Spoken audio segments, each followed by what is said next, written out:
I think I'll bring it down for a landing. Over here we're flying, well, we did a little pattern from St. Bart's out to this island. I call it Grand Case. I don't know what it is for sure. I think there's something over there that says Grand Case. But anyway, crossed over Princess Juliana International, and now we're headed back to St. Bart's, the lab where we are working. And yeah, we'll put it down and see if we have more good fortune in this broadcast. Last night's broadcast was me troubleshooting various applications that were not functioning properly, that were crashing. So I think I've sorted through that. I know what to keep my eyes on. And as a result, we should be able to just go ahead and, get on with mapping the controls for Flight Simulator and its various aircraft to our MIDI controllers. So we're using the Atom SQ from Presonus. We are also using Studio One Pro 7 from Presonus. You can get that if you like at presonus.com, I would assume. They have a subscription plan for Presonus Sphere, and then you'll get a My Presonus webpage where you can download Studio One 7 Pro and all of the virtual instruments and plugins that you could possibly want. Well, I'm sure you can always find others out there, but they've got a nice suite of utilities, plugins, content, and educational material tutorials. The ones that I primarily look at are by Grega and Joe Gilder, and they've got a relatively strong YouTube presence out there as well to learn about how to use Presonus gear and digital audio workstation. So I'm using their gear and their DAW for flight simming, so that way I can assign various sound effects to button clicks in addition to controlling the aircraft and the simulator settings. So we'll see how that works. In addition to the Presonus Atom and Atom SQ, I'm also using the M Audio Oxygen Pro Mini keyboard to be able to send additional commands to the simulator, as well as the Pioneer DDJ200 deck. Looking forward to potentially using the decks for controlling trim surfaces. So I like to use them as trim wheels, and they've also got 2 sets of pads that I can map, and I've already mapped one set of pads to communication selections when talking to the air traffic control tower. And then I've also got the Core NanoPad 2, and I'll be using that primarily for the vertical strip of buttons in the aircraft that are used for autopilot. Let's see if we can pull that over and maximize without crashing. Oh, not bad. I'll go ahead and put the electronic flight bag in its non-maximized state, and then we'll try to take a look at the cockpit so we can discuss, without it moving a whole lot, where I'm trying to take this. Okay, so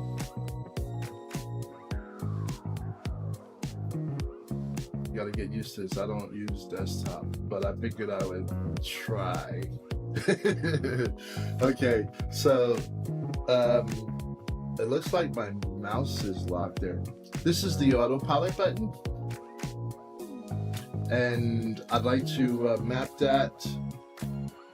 Do I have it here? I don't know if this is viewable currently. It's well, I'm tapping a button on the Cord NanoPad, but I'd like to use that as the autopilot, and then I'd like to use the next button down as heading, nav, approach, vertical speed, flight level change. And then I'd like to put flight director, altitude, vertical nav, back course, nose up, and nose down. That leaves me 4 free buttons at the bottom to determine what I want to do with those. I'm thinking that I might use those for free buttons for, and this is I might use it for a direct to menu, flight plan, and procedure. And then elsewhere, I need to have a clear and enter button to interact with the flight plan and any of these other options like procedure. You know, you use this dial, and I'm hoping to map this to a dial on my Atom SQ MIDI controller, so I can rotate it. And there's 2, so this would be another one. But this is how you would, activate approach. For example, you dial that in and you click enter, and then we see an update occurred over here in a course deviation indicator. So click the flight plan, we break that back out, pop it out the flight plan, and we're doing a loop basically from TFFJ to Tango Foxtrot Juliet to Tango Foxtrot Juliet. So the flight plan basically is a nice loop, right? So you can bring it up.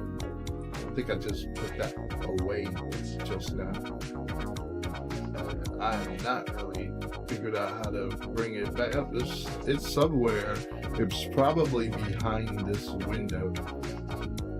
So if I can alt out and find it. Well, that's a first. Like I said, I don't use desktop mode, so anything's liable to happen. Let's pull this. Yeah, I don't know where it went. It went somewhere. All right. Anyway, it's a flight plan that basically is a big, you can't call it a circle. It's sort of a triangular shaped flight plan, but it originates at St. Bart's and returns back to St. Bart's. I was doing some testing. Okay, so, and you'll note that we've got 2 displays, right? This was the one primarily for the pilot, its primary flight display, PFD, and then we have a multi-function display and MFD, which carries a little bit more detail. The pilot doesn't need to see the flight plan, for example, in as much detail as you can see it over here. Although you can scroll up and down on the flight plan with this knob here.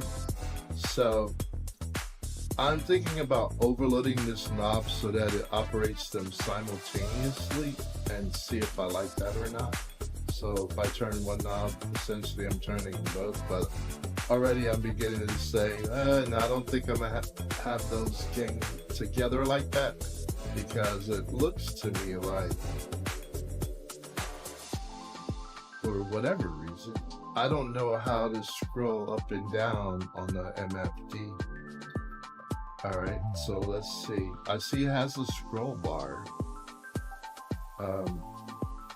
So the question is, like, it says up top, do not touch glass or do not touch screens. So I know these are not touch screens. So certainly there's a way to navigate up and down this list Let's see if it's this button. No, I think that really controls panning on the map. So that's not it. So I'm thinking it's one of these two FMS buttons that should do it. Like if I rotate, I don't expect to be changing pages, but apparently that is the case. If I rotate this one, active flight plan, I don't know, do I hit enter and then rotate? No, rotating it is not scrolling up and down on the multi-function display. English, please. So I'm sort of at a loss at how to navigate this side. I don't know if I want to left click that button, right click it. Right clicking it seems to have entered a mode. Now let's see if I scroll the wheel. Apparently not. Alright, let me left click it and scroll. Let me middle click. No, I think that just locks the camera. Let's click left and right buttons and do it again. No, left. I don't know. All right, wait. I saw some instructions. Press the FPL key to view the previous page.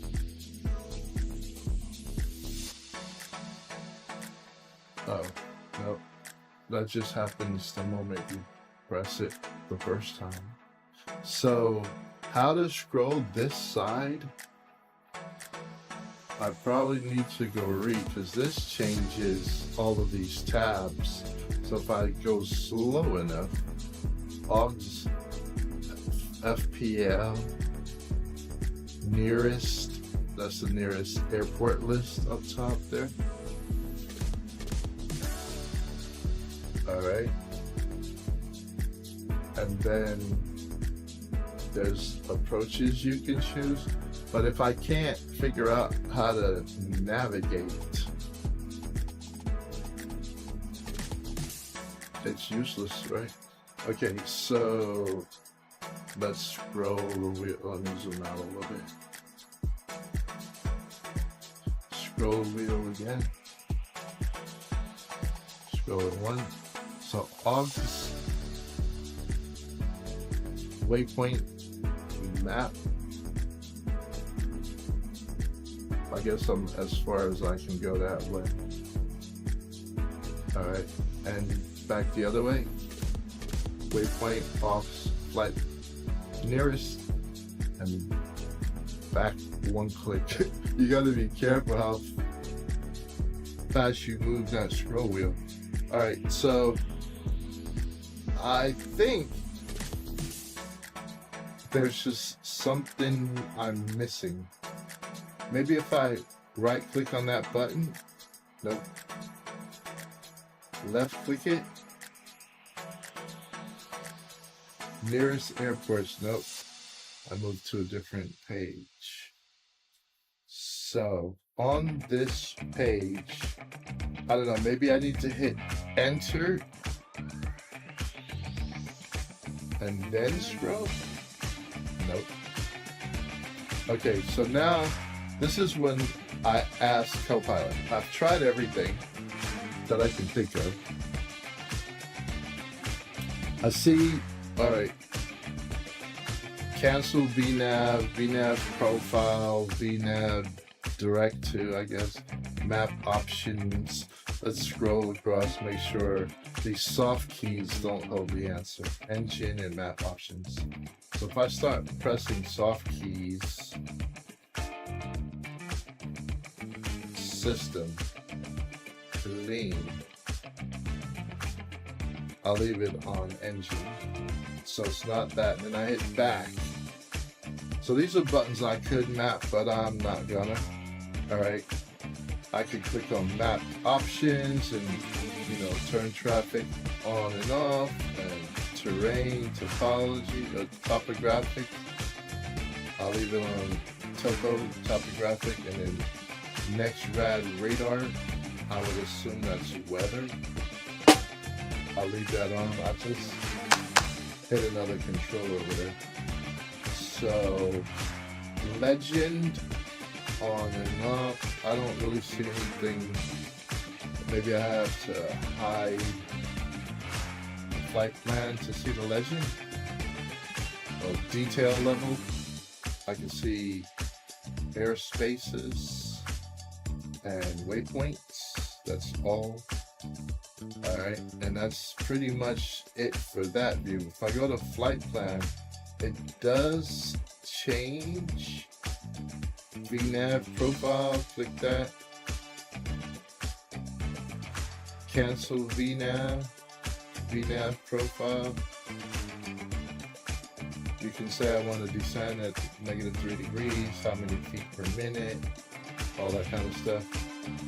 Top of descent. Enable VNav, and there it is. Okay, and when I click that, let's go look over here. I didn't see any change occur that suggests that we're in VNav, but I don't know, maybe that's enable the data or something. Okay, but now can I scroll up and down? How about on the middle button? So it looks like we're able to scroll in this section, active VNav profile. And then this is selected waypoint weather. But what is this section? Active flight plan. Okay, so what I'd like to know is if the active flight plan has a scroll bar indicating that we're not seeing it all, what must one do in order, I don't know, hit enter,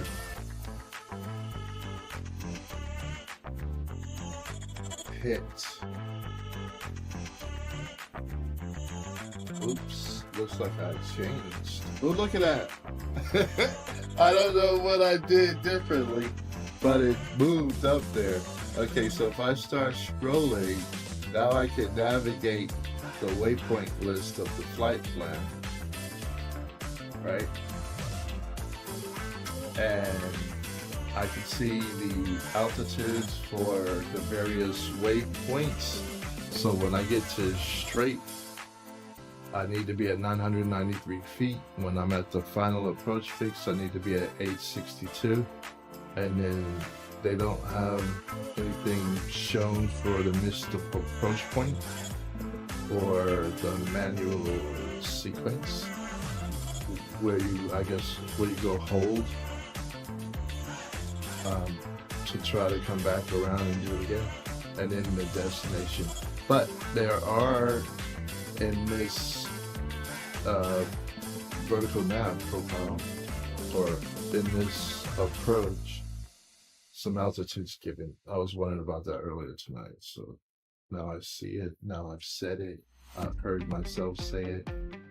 I should remember next time I need that information.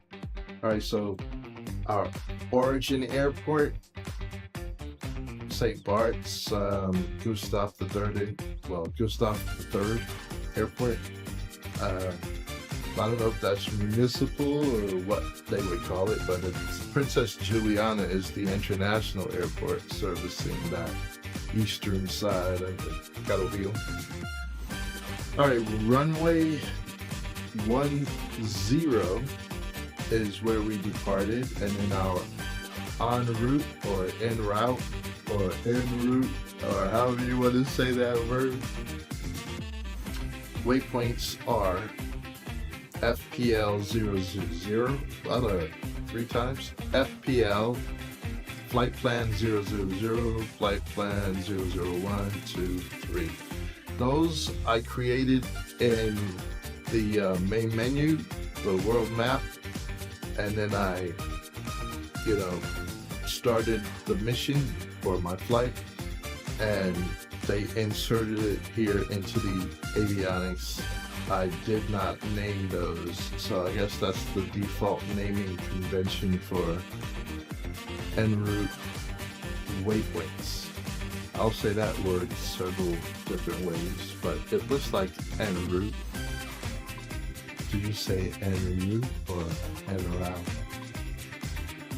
You say tomato, I say tomato. And Tango, Foxtrot, Juliet, Gustav III Airport on St. Bart's. And then our approach, I guess that's what this horizontal line signifies, that, okay, so this is like the overview, origin to your destination, and then the approach for the destination that you are using is a visual approach to runway 10 at Tango Foxtrot Juliet, which is Gustav III Airport on St. Bart's. Okay, I'm just teaching myself to read this stuff so I don't, so I can visually glance at it and not get confused, because it looks like a lot of information, but I don't know. I think DTK is, I don't know, direct track or desired track. I know it's the degrees that you want to be following, right, to make it to that waypoint. From, once you hit straight, for example, you're flying, into FPL 003, and now you're getting ready to start your approach procedure. So then when you hit that waypoint, the third, en route waypoint, you want to be going 158 degrees for 8 nautical miles, and you want to reach it at 993 feet. And then once you hit that waypoint, then you want to turn towards the final approach fix, the FAF, right? Following 103 degrees on your course deviation indicator for 2.5 nautical miles at 862 feet. When typically you'll drop down from that 993 when you hit this, start descending so that you cross the final approach fix at 862. Then after that, you're on your own, because now you're ready to start trying to make it down to that runway softly, but you've got 2.5 nautical miles continuing on that 103 degree track to get it down onto the runway, if you can see it. If not, or you're not stable, you should make your decision, because that's your missed approach point, to gun it and climb out and head towards MANSEQ, which is a straight out climb, because you're still staying on 103, so you don't have to do a turning climb, but it's going to take you 5 nautical miles to get there. And then you likely go into a holding pattern, request, vectors back to final, and try it again. Final approach, hopefully making it down the second time around, and then you're landing on your destination, TFFJ. Alright, so that's what the data is, but navigating it is what I'm having trouble with. So what's the active VNav profile? Alright, so if you're coming in with vertical nav mode engaged, then I guess, or V path or whatever they want to call it. You got to cross waypoint final, right, which is the final approach fix, at 862 feet. And that indeed is what it says. And then it was -3 degrees, and I changed it. So let's see if I can rotate that back to -0.3. I don't know why it's 0.3 degrees. I'm hoping that I didn't move it way more than that. But anyway, I'm thinking it's a 3-degree glide slope, and there must be a reason why it's like that. I'll keep an eye on that next time, but since I've changed it, I'm not gonna, lock that thought in. But I think if you see -0.3 degrees, that means you're coming at a 3-degree descent angle down to the runway from this waypoint. So you got 862, you're dropping down to the runway. We don't have the altitude for it, but it's pretty much sea level, plus or minus, 40 feet? But, you are giving from final down to the missed approach is 2.5 miles. So it looks like you have somewhere between 2.5 to 3 miles to get down onto the runway. I'll just say there, because I don't think when you hit the missed approach point, you're like at the threshold of the runway. I think it's a little bit out from the runway in terms of distance. Okay, and then you have a vertical speed target of -23 feet per minute. So you're trying to land very softly, traveling that last 2.5 nautical miles. I didn't realize that it was like that. I was always shooting for 300 feet per minute. All right, and then there's I guess that's a required vertical speed, but it's not specified. And a VDEV, vertical deviation, 1,091 feet. So, I don't know all of the details about this section yet. And then the selected waypoint weather, and they have a technical name for that data format, and it escapes me, but it says TFFJ, Tango Foxtrot Juliet Airport, 020900 Zulu. I think that's the time that report came in. Auto, don't know, 07011 G2 for knots. So I think the wind is 24 knots, coming in at 011 degrees, or 100, which would be 110 degrees, because the runway is 103. So I bet you, I don't know, 11 G 24 knots. Maybe that's the ground speed. I don't know. I have to learn to read that better.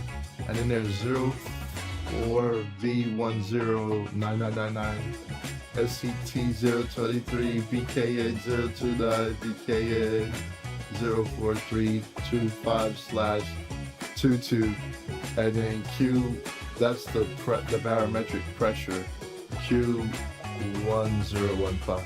So you need to tune that into your barometer so you don't think, you know, the ground is, you know, 100 feet lower than it is or something, right? So you always want to make sure your barometric pressure setting in the aircraft is correct. I wish they gave you that in, what is it, inches mercury, right? 29.902 or 3, 4, 5, 7, whatever it happens to be at the moment. But you can, I think you should be able to change the display in the cockpit so that it's easier on you. But we'll worry about that some other time. I won't be trying to map MIDI to control that. All I want to do is be able to navigate this view, because this is like at the beginning of your flight, or if you're flying around and you want to approach a different airport on the way. I want a knob that lets me navigate like this, right? Or let's say I'm practicing and I want to activate final, right? So if I go to final approach fix, I don't know, and I hit the enter button, no, I hit direct to, and it says final, right? And I don't know, I guess I could zoom in on that. Maybe not. I don't know, can I change the range? Yeah, I can. Are they saying that's where your aircraft is? Can I see final? And can I activate this range? Because that's the other thing I want to be able to control. I think to activate that, you might have to do some magic to click that button so you can get the cursor. I was trying clicking buttons 1 and 2, button 1, but no, but I don't see the cursor changing. So that's another unfortunate thing. Maybe double clicking it, double right click, left and right click. Yeah, I don't know how you would change that. But anyway, let's say I hit enter, just trying to figure out how to operate this, but it's not doing anything. So, oh, I hit enter button, yeah, didn't do anything. All right, so I hit direct to button again, because all I'm really trying to do is activate it. So let's scroll. Maybe you can't activate anything here. So let's go back up, and let's say we wanted to activate this waypoint here. Maybe if I hit enter now. No. I can navigate, but I can't activate. Because that's the thing that you want to do the most, at least so far in my experience, is to be able to reactivate a particular waypoint. But I did not know that if you scrolled to your destination that you could go and find out what the barometric pressure is, because typically they tell you on the radio. But I see now if you scroll up and down, you can get that info. But like the ability to activate a waypoint seems not to be a thing. So I have to memorize that I'm going up and down that display with the outer dial. So now if I use the inner one, waypoint information. All right, so, all right, I want to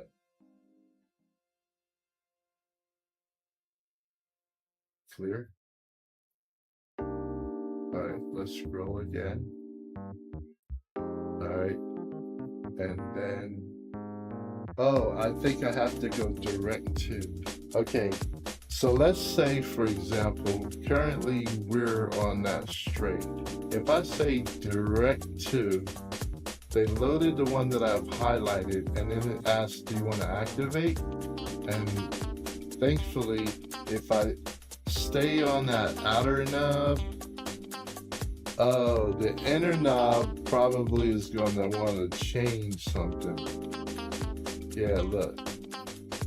Okay, so you want to stay away from that inner knob. Okay, dismiss it by hitting direct to again. So now if I say, oops, I made a mistake, you know, let me re-enter, they populate that identifier field again. Now I want to navigate that window. I go back to the outer knob, and it only has 4 sections. And once you scroll to the last, it doesn't care how much you turn the knob. It's not going to do anything. So there's 1, hold, 2, activate, 3, the course, and 4, the field that you can change. Okay, by dialing the inner knob. But now, let's say I did dial 1 click on that inner knob, and then that outer walks along the characters, or yeah, the alphanumeric characters. So I could change that to scroll 1 click up to 3. And I noticed that the map did change. So now if I scroll in on that range, I can zoom in on it, right? If I change it back 1 click to a 2, it's moved the view. I've never taken the time to see how these controls work, but I'm doing it now because I'm getting ready to map it to my MIDI controller. Why?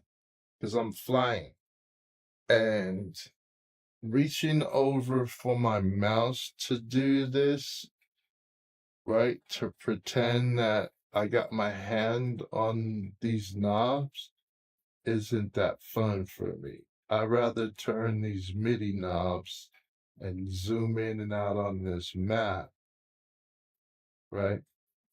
And then I know how it works, so I know if I want to pick a different waypoint in a numerical sequence, I know now that I can hover over the appropriate character position by moving the outer dial. So I probably want 2 knobs right next to each other, one to represent this outer knob and one to represent the inner knob.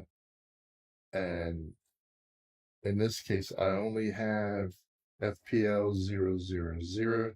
Where is that? Well, now I gotta go and turn this other knob, the range knob,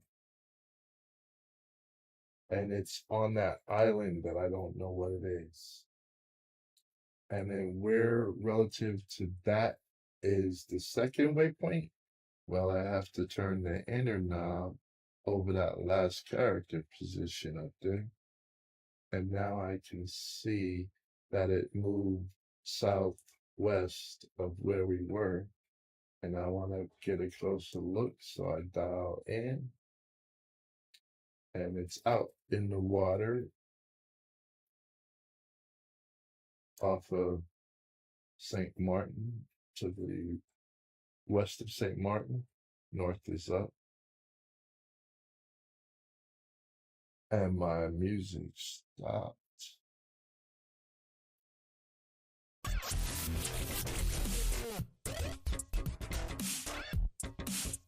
Okay, so now I understand how this device works, so I can make some sense of it and hopefully make some sensible mappings to the MIDI controller.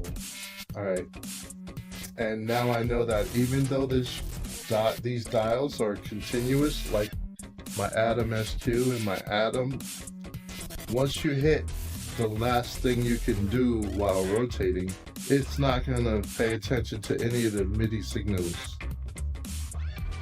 And then you rotate it the other way, and it's going to go through its, in this case, well, I think if I rotate that inner one and I keep going around, it's going to wrap.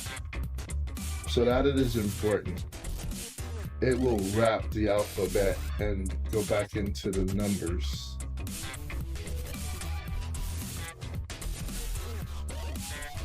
But the outer knob, it actually says, well, okay, I'll take you across that word, and if you're in that field, that's it. You're stuck, right? It ignores you if you keep rotating it, and you're in the last character position. And if you go to the front and you keep rotating it, it ignores you. Okay, so I see the behavior, and then, well, what do I need to do to get out of that? Maybe I have to hit enter, and now jump down to activate. Now that I've hit enter, I can rotate that backwards to get back up there, and it ignores you once you're at the top. And then if I rotate it to the right, when it gets down to hold, it ignores you. Now if I'm on hold and I rotate the inner FMS knob, they don't care. There's nothing to do here. Go back to activate, nothing to do here. Go to degrees, oh, and I just rotate willy-nilly, and once you get to as far as you can go left, do they wrap? It looks like they're gonna wrap. Yep. Was that 316? I don't know. All right, so what would I do? I would like to cancel. The question is,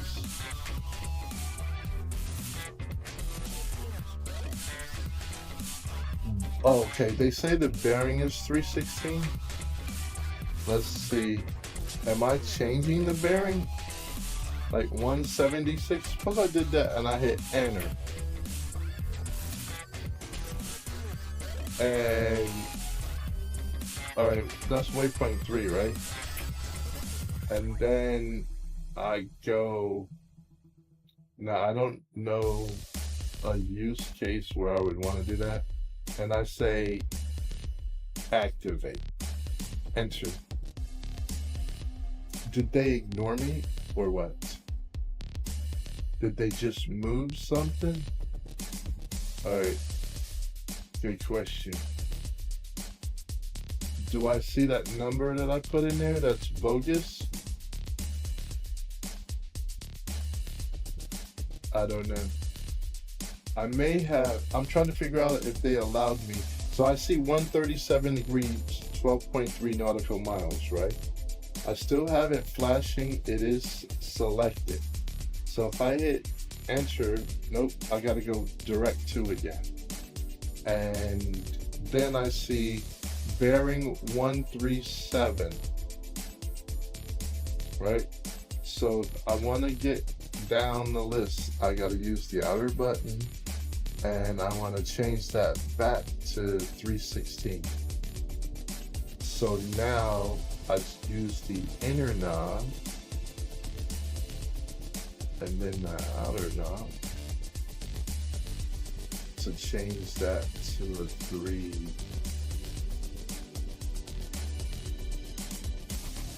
One,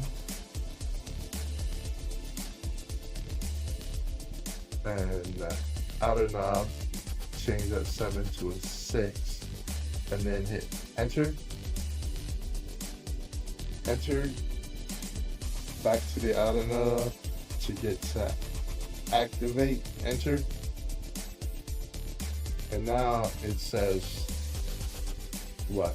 Well, this says 249, 10.3 nautical miles, but TFFJ is active.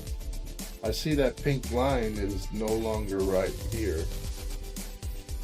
All right, so I want to move up this list, and I want to activate.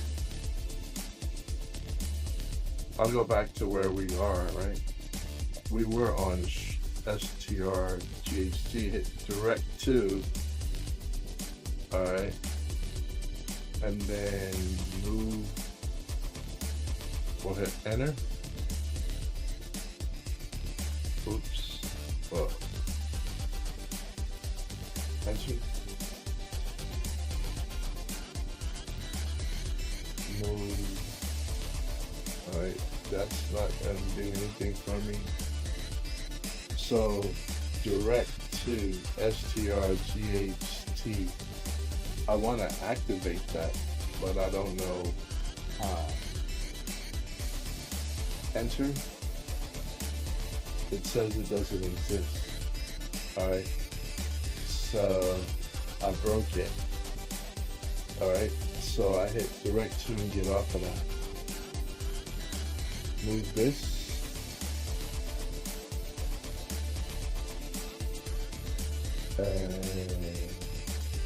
Say direct to there, and then hit enter and activate. And now I see this loop that says, okay, turn around so you can go back. And I say, oh no, I don't want to do that. I'm already there. So that's why they updated it. Okay, so then I'm like, well, let's change our minds. Walk down the list and hit direct to and enter and activate. Alright, so we've fixed ourselves. We're going direct to TFFJ. But then I want to keep scrolling down the list. And I would like to activate this. So I will try. If that's flashing, I hit enter, nothing happens, right? If I say direct to and it's flashing and I hit enter and it says it doesn't exist, and I say enter, it'll say okay, and I'll get off of direct to. So now I want to go to procedures and I want to scroll with the outer knob, and I want to activate the approach, hit enter, and now it went to straight, right? And based on where we are, it looks like we're on the active leg right now. Okay, so I have better understanding of what I'm going to need. I definitely need, enter and clear and direct and menu and flight plan and all those buttons. I need 2 knobs for this. I need 1 knob for the range. So that's 3. That should be great. And I can see these bottom 3 right here. We'll do it. I'm checking to see if I see my hand moving on the screen. I can't, it's so tiny on my phone that I don't know. Yeah, okay. So,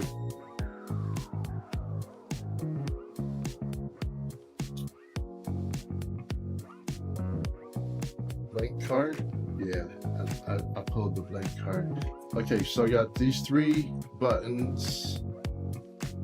So that way I could use this one as range, and then I'll use the second one as the outer, and then the final one when I need that fine grain control on the inner knob.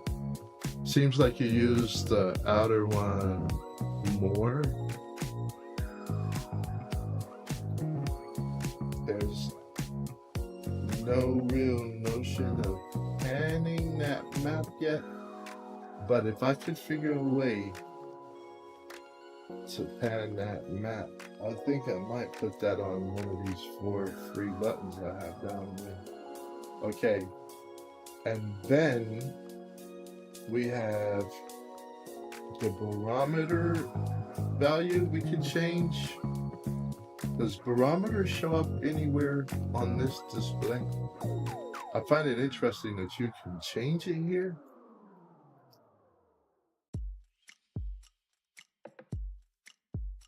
But I only remember seeing the barometer value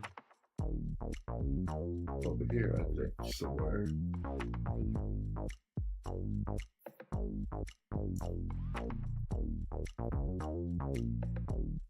That's a good question. All right, let me dismiss the flight plan. Is the barometer reading anywhere?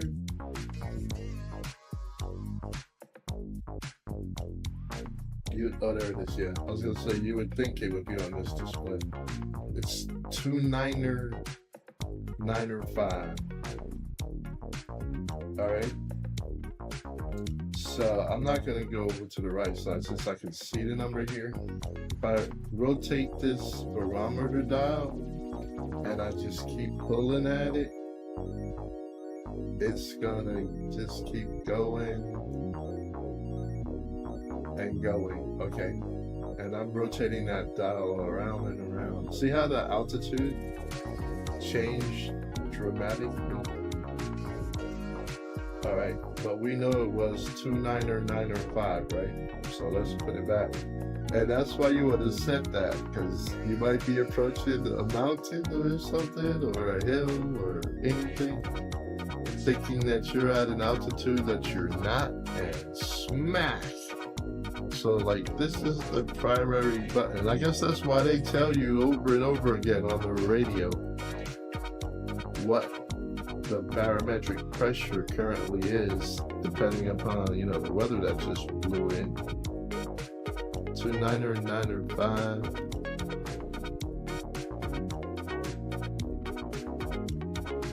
So we're at 2,300 feet.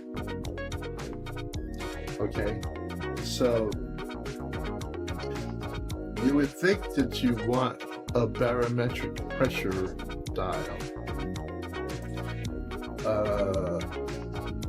I might put that on some least frequently used location, because I don't want to be over here moving something and brush up against it, something so critical as your barometric pressure. Now, I do have a knob that I could potentially use, but it's unfortunately all of my other MIDI controllers have knobs. Okay, this might have to be my barometric pressure dial over here. I think, yeah, that's gonna be barometric pressure, because it's isolated, it's way off by itself somewhere. And I won't hit that by accident, and it actually clicks when you rotate it, and it is continuous. So that meets all of the requirements to keep us above ground.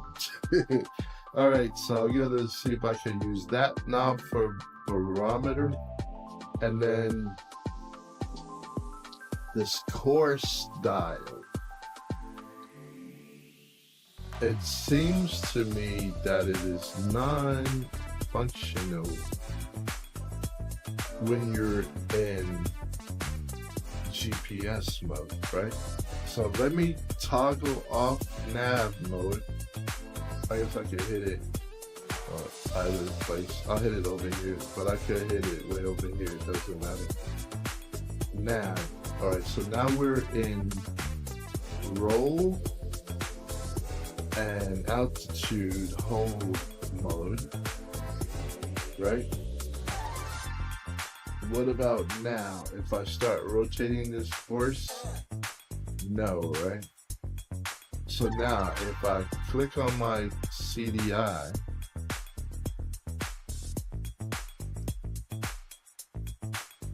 button, nope. OBS, nope. I think, oh, you have to click the soft keys down below. I clicked that screen like I'm on an iPad. All right, click the CDI button and we'll get out of, yeah. So it's only when you're using the localizers, like if you're landing at it, you know, doing an ILS approach and you're using the localizer for your horizontal guidance, then it switches to CRS course right here. Can I see that? CRS. So now if I change that dial, I can make like that point wherever I want. And I think you don't necessarily have to use it only for that, you know, for, you know, your approach. Like if you're getting ready to head for a waypoint, or you want to know your bearing to it or whatever, I don't know. I think you can say, well, I need to travel a course of, you know, 60 degrees to get to my next waypoint, you know, and so you might go ahead and put that dial out in there and then, you know, bank until that's up. But a lot of times you basically just move the heading bud, but it might be nice, you know, to utilize that sometimes so you can see when you're deviating from the course, because I suspect that you should get that broken line if you're not on that course or that bearing, heading, whatever. Or they might only show you that green broken line when you're in ILS mode. I don't remember. I think that line probably should show up. But we're in nav mode, and you have two that you can utilize. But we're in GPS mode, and we're supposed to be on that track 158 degrees. So I guess we could prove that out if we took that course and rotated it to what, 158? Yeah. So 158.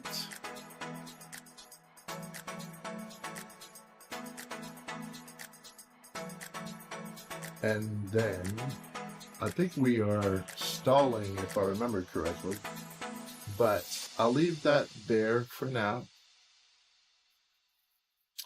And we know we're not there. I'm gonna switch the heading to follow that course, because that's the course we're currently following. So I will go and get the heading dial and rotate the heading bud to where the arrow tip is, and the heading is also at 158. So that number changes when we change the heading mode. Alright, I'll go ahead and toggle heading mode so the autopilot switched to heading mode. We're holding altitude 2,600 feet, but we're not actually there. So we could probably put in maybe vertical speed mode, and then there's the VS. And currently we're descending at negative 1,600 feet per minute. I don't know, we must have stalled. Okay, and then I'll nose up for a positive vertical speed of, well, we're 43 knots, so we already have a problem. I tell you what, I'll nose it down to see if we can get out of it. Maybe 300 feet per minute. I'll give it full throttle. Alright, and then I'll reset. Can I reset our view? We can't see a damn thing. Okay, and then I'll get out of hole and see what happens to our aircraft. I'll see if it settles on its up. We're stalling. I'm pushing down on the stick a little bit, just so we can stabilize. We're very close to stall speed.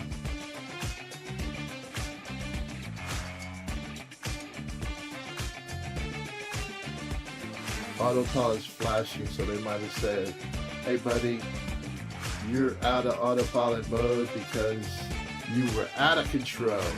Alright, so I'm going to toggle autopilot back on. But I have a button on my POTUS controller. Alright, back into autopilot. I'm going to toggle autopilot and let go of the stick. Nope. Alright, I need to fly and get stable first. Can't see outside, so I'm basically looking at this. I see our airspeed and I see our altitude. We're above our desired altitude. We're in heading mode, and the flight director is the pink chevron, and I'm trying to make the yellow chevron fit inside of it. And then I'm going to engage autopilot. Whoops. Was that not my autopilot button? Nope, that was flight director. Alright, I'm going to turn my autopilot on and gradually let go of the stick. And I'm in roll mode, but I want it to be in heading mode. I'm letting go of that stick gradually. I'm trying not to break us out of autopilot. But what is tripping me out is why we're climbing so steeply. We're trying to lose altitude. I see the 2,600 flashing, and we're at negative 500 feet per minute. Alright, so 2,600 flashing teal. We're descending at 550 feet per minute, and we should capture 2,600 and stop our descent, because that's what autopilot's job is to maintain our heading and altitude, or our roll and our pitch angle,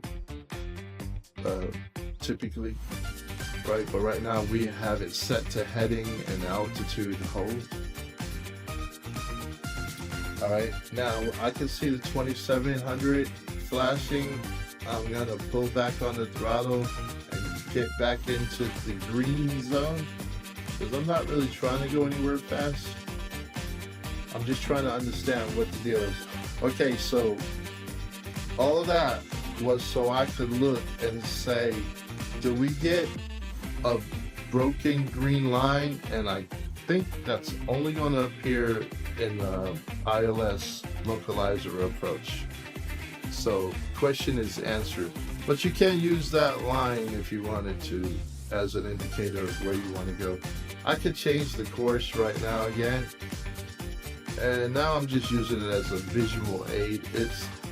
We're not in localizer, approach mode or anything like that. So this is not going to have any bearing. But you can at least say, okay, our next waypoint is going to be at that. So once we get there, maybe when I see that we're approaching our waypoint, I'll go ahead and, since we're in heading mode, I'll change the heading bug over there, you know what I mean? And now I'm using it as a tool. And then I'm like, okay, well, once I do that, I kind of want to go back to a different heading, and so what I'm going to do is like restabilize. We're in heading mode. I'm going to go ahead and change that course dial to my next desired bearing. So as we cross, I'm not going to be guessing where I need to move that heading bug, right? I know I need to put it at the tip of the arrow. So that's what I mean by using it as a tool, like a visual aid. So you're not like looking at the little numbers, because suppose they give you a off course, like not something that's easy to see, right? Like they said, well, it should be easy to see if you're up here flying around, but suppose you needed 137, right? It's like, well, where the hell is 137 at, right?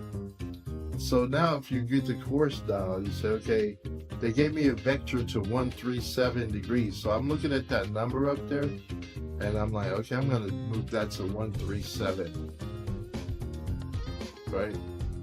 And now, all right, we're flying around and we're getting ready to hit, that waypoint, and as soon as we go over it, I'm ready to make that heading adjustment, right? I'm like, okay, now I'm gonna go ahead and change the heading dial towards that 137, right? And now, I use that as a tool. So now what does that tell me? Well, I definitely want to map the heading bug knob, right, to a dial. And I got 8 up here. So I'm like, well, I know where barometer is going, so I don't have to worry about that.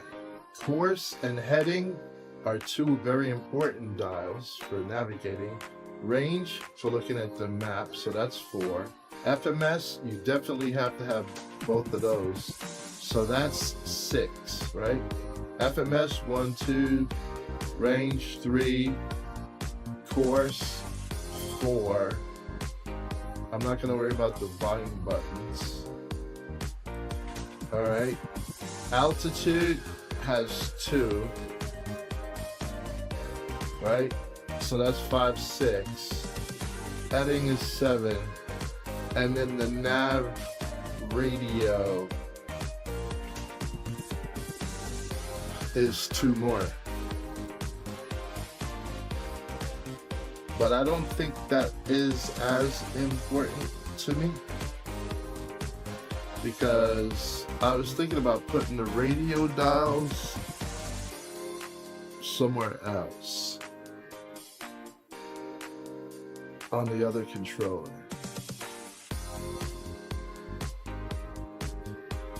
So if I wanted, I could say, all right, I'll go ahead and map the volume for the radio.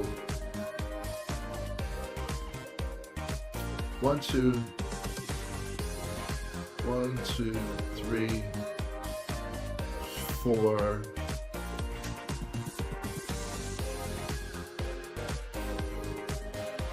5, 6, 7. And I might have one free for volume. Nav volume. Push for ID.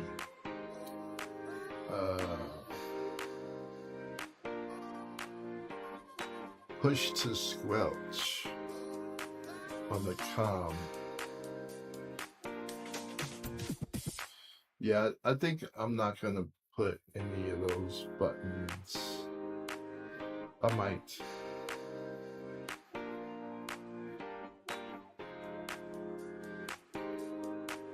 That's interesting. I didn't realize that in this plane or on the G1000 that you could push ID to ident. So that's going to be another button I'm going to need somewhere.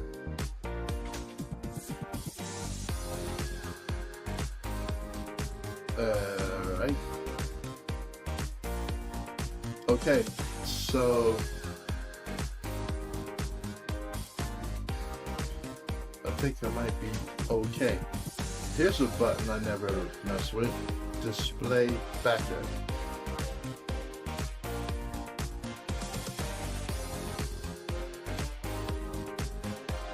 It didn't do anything.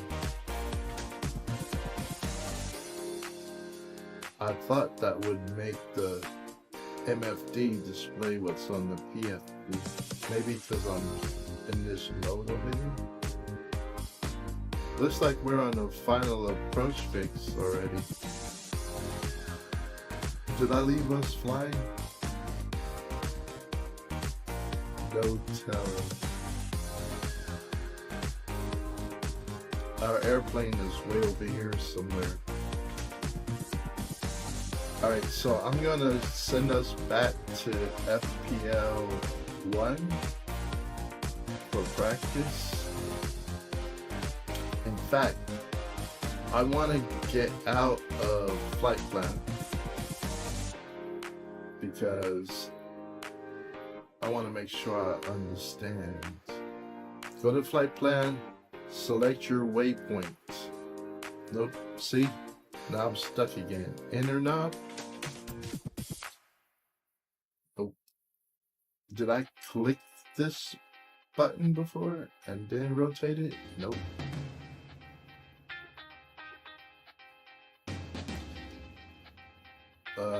Alright, time out. Maybe I went to flight plan and hit enter and then rotated this knob? Nope. Okay. Alright, I don't know what to do. I'm gonna active pause for a second so we don't go flying off to America. Alright, and I'm gonna ask Copilot. Let me ship her over to the other monitor. Windows shift right arrow. Okay, so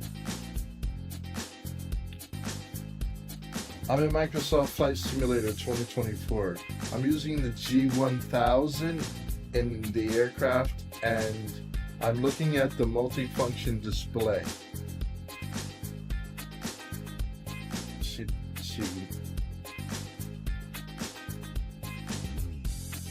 I'm looking at the multifunction display of the G1000 in Microsoft Flight Simulator. Alright, let me refresh. Alright, let me shift it back over again, Windows shift arrow. I'm in Microsoft Flight Simulator 2024. I'm looking at the G1000 multifunction display.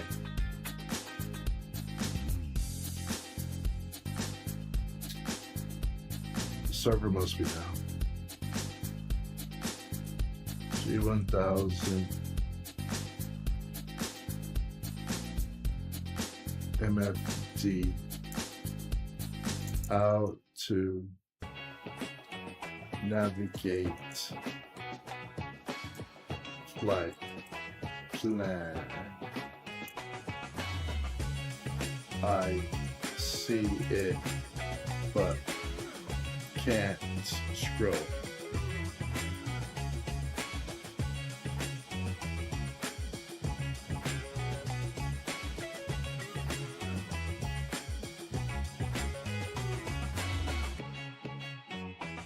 Press the button, toggle the cursor, press the center of the FMS knob to toggle the flashing blue cursor on and off if needed.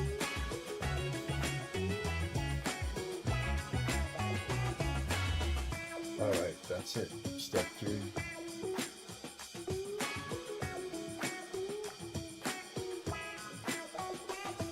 Alright, she gave me the answer. Window shift left.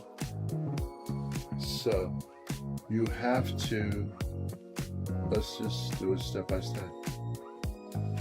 Alright, you hit the flight plan, you see it, and then you click that knob to toggle the cursor. If it's not flashing, you didn't get credit.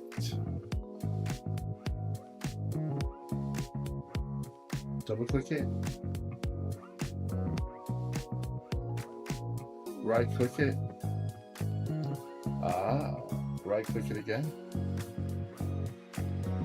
That's the secret sauce. I gotta remember, I need a button to press the FMS knob. Right click it and then scroll with the outer. All right. And then activate the waypoint. Press enter. Nope. Press direct to. And then it shows you the same one. And then press the outer to get to activate and press enter. And then get out of active pause because that is now the active leg. But before I get out of active pause, so I can dismiss the flight plan now. And then I can double check to see. I can't tell if it's active looking up here. I can see that we're traveling at 85 knots, a track currently of 337 degrees, or desired track. Let's go find out what that word actually is. So I'm gonna shift this back over, window shift right out.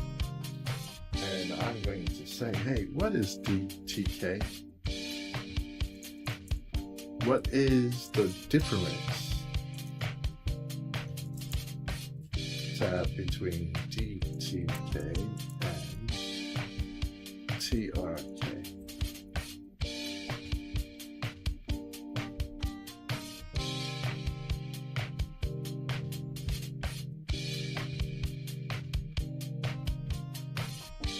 Desired track.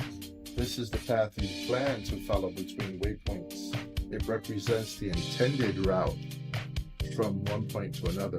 The DTK is essentially the course you set when planning your flight, and it remains constant unless you reprogram your GPS.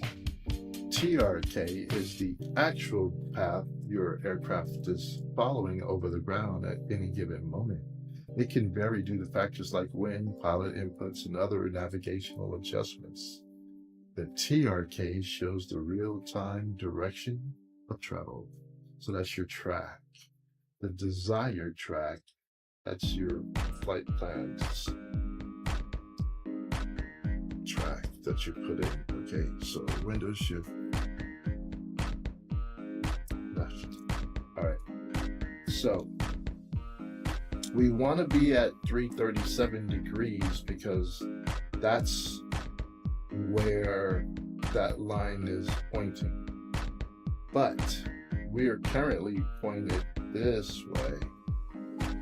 So we got to make a left-hander.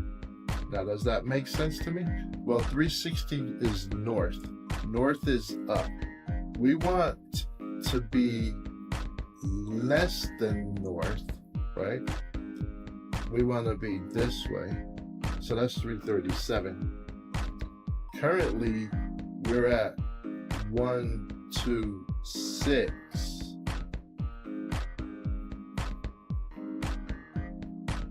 So we're out this way. 90 is due east. We're beyond 90. So we're 126. We're probably pointing down out this way somewhere.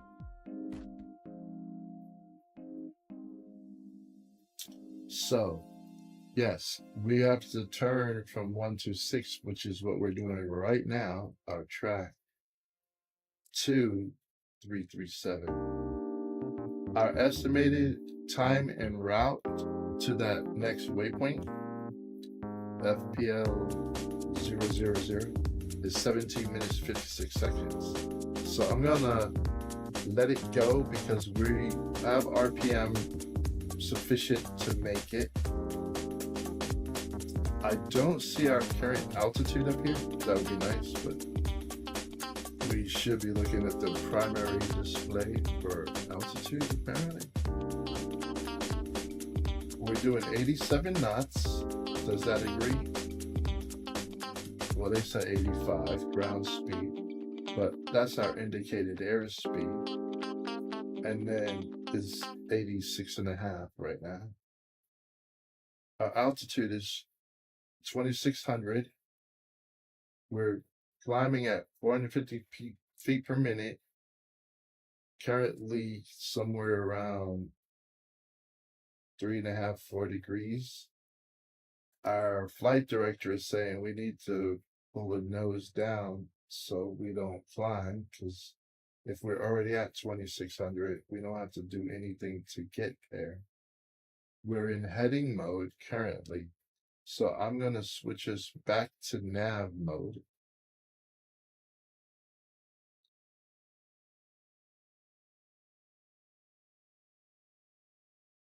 Interesting. They switched to the localizer. Oh, wow. That's a trip. I never knew that. Why? Because we have the CDI on localizer. So if you want the autopilot to track the localizer for you, you hit the nav button when you have your CDI set to localizer. All right, that's a cool find. All right, but I switched it back to nav, to GPS. So now that LOC up there went away. So if I hit it and I hit nav, see LOC, localizer, and off to the right, glide slope is enabled. So autopilot would take you down a glide slope if we were on approach to an ILS, runway, or an ILS. If we were doing an ILS approach into a runway, we could have it follow the localizer and the glide slope. However, we want to switch to nav by hitting this soft key. So I definitely want a button for CDI and nearest, but I will have a nearest button. No, I don't have a nearest button. I have direct to flight plan, procedure, clear, enter, and menu.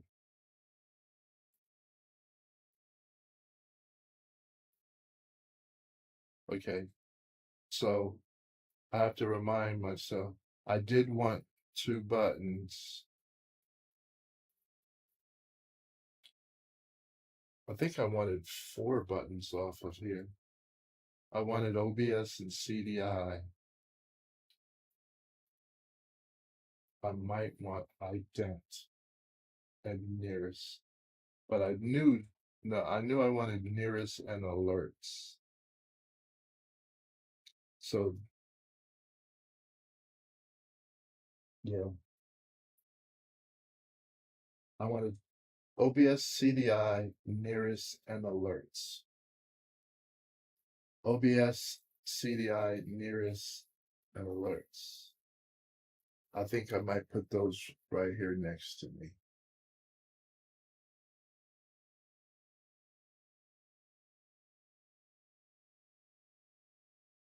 Or I might put them up here. Let's see. Yeah, I think I'll put them over here. OBS CDI nearest and alerts. OBS CDI nearest and alerts. And then I could possibly do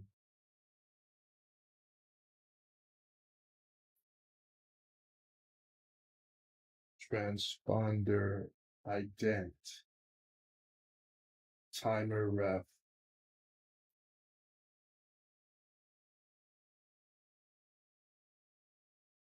Let me go and take a look at this map HSI.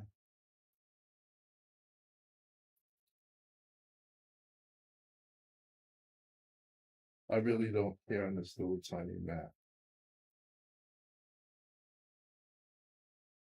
What's layout?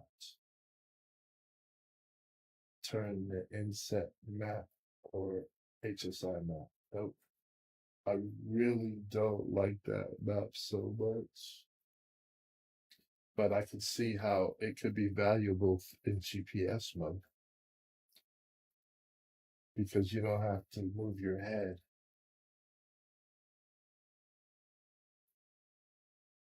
To see where that track is, right? Like right now, I'm zoomed in. If I have it on inset map, well, I can see it over here. I get the added benefit of having a line easier to see.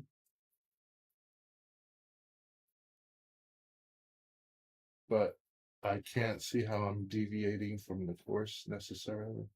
I can see this must be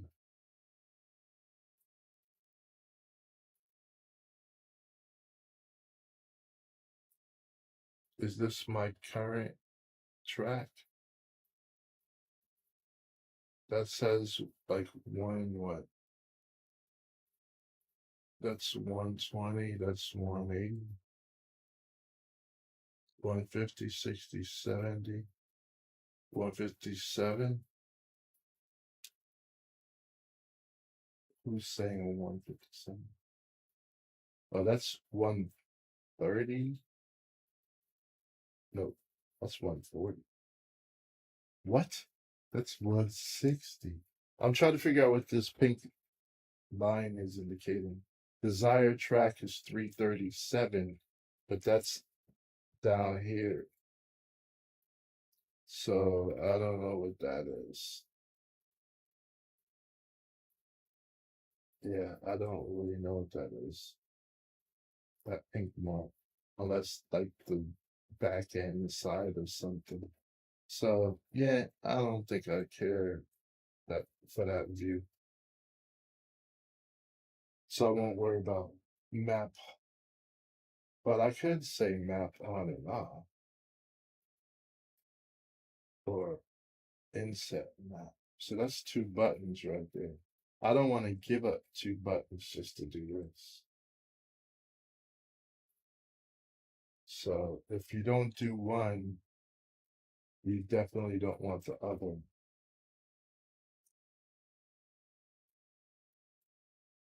Same thing here. It's like to operate this section, you need all three buttons. Minimally two if you're just going to do that. So I'm not going to worry about mapping that. Okay. And then there's the back button. Now, truth be told, METAR. That's what I was trying to come up with. When I was talking about that line of cryptic text describing the weather, METAR. Okay, Now, do you want to see traffic or not? That's an option.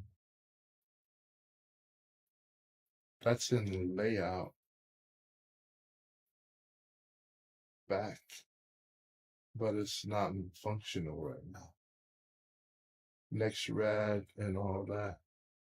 Nah, I don't care about that right now. Okay. PFD options. I usually keep my wind on. And I like option 3. So since I usually have that already set up, I don't think I need to map that.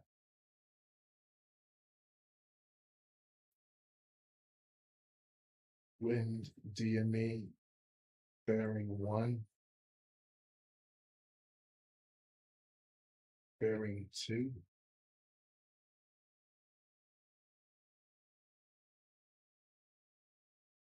ILS. Right, that's interesting.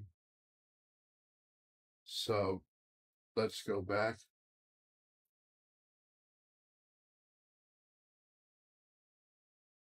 Altitude units. Hectopascal or entry. I'm gonna change that to hectopascal and go back. There. Because they've been giving us those numbers in hectopascals, the barometric pressure. So I'm gonna stick with that for now. And I don't think I'm gonna make a button for that either. And go back, change my CDI, and I was wondering if they were going to give me any indication of bearing, but I think maybe you'd have to be using that. I'll come back and revisit that idea later to see if I actually want to use it. If I see this changes to numbers when doing an ILS approach, so I'd have to go to Princess Juliana for that, which is kind of where I'm headed.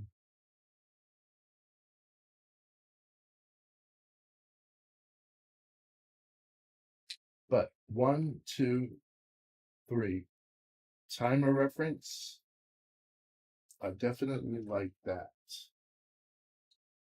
I don't really want to start it, but what I like about it is that I can see my speeds for the aircraft.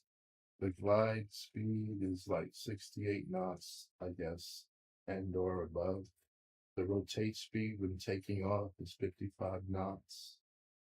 The VX speed is 62 and VY is 74. The VX and VY, I always get those confused. So, window shift, difference between VX and VY.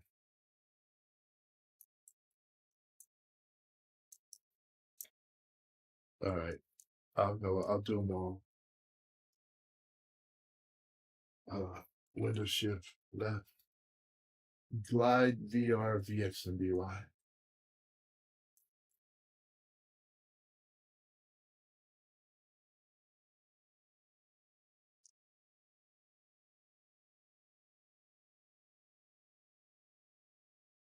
Co-pilot. And play it all, loop, and skip the busy one. All right, sure. Here are the differences between glide, VR, VX, and VY in aviation. Glide, VG, is the best glide speed, which is the airspeed at which the aircraft achieves the maximum glide distance for a given altitude. It is used in emergencies. You want to know that one, right? Such as engine failure to safely navigate to a landing spot. So your engine goes out, you pitch your aircraft, and you try to maintain in our case, 68 knots. So we can stay in the air as long as possible to get to, you know, a highway, a dirt road, something, right? Okay. VR, rotation speed. This is the speed at which the pilot initiates a gentle rotation of the aircraft to lift off the ground during takeoff. It is a critical speed for ensuring a safe and efficient takeoff. All right, so those two are pretty easy to remember. VX versus VY always gets me. VX, best angle of climb speed. Okay, this is the speed that provides the maximum increase in altitude per unit of horizontal distance. So you gotta get up over some trees. Well, think about it. Okay, we're gonna move this over for a second. Window shift arrow open. All right, so I'm looking over here at VX.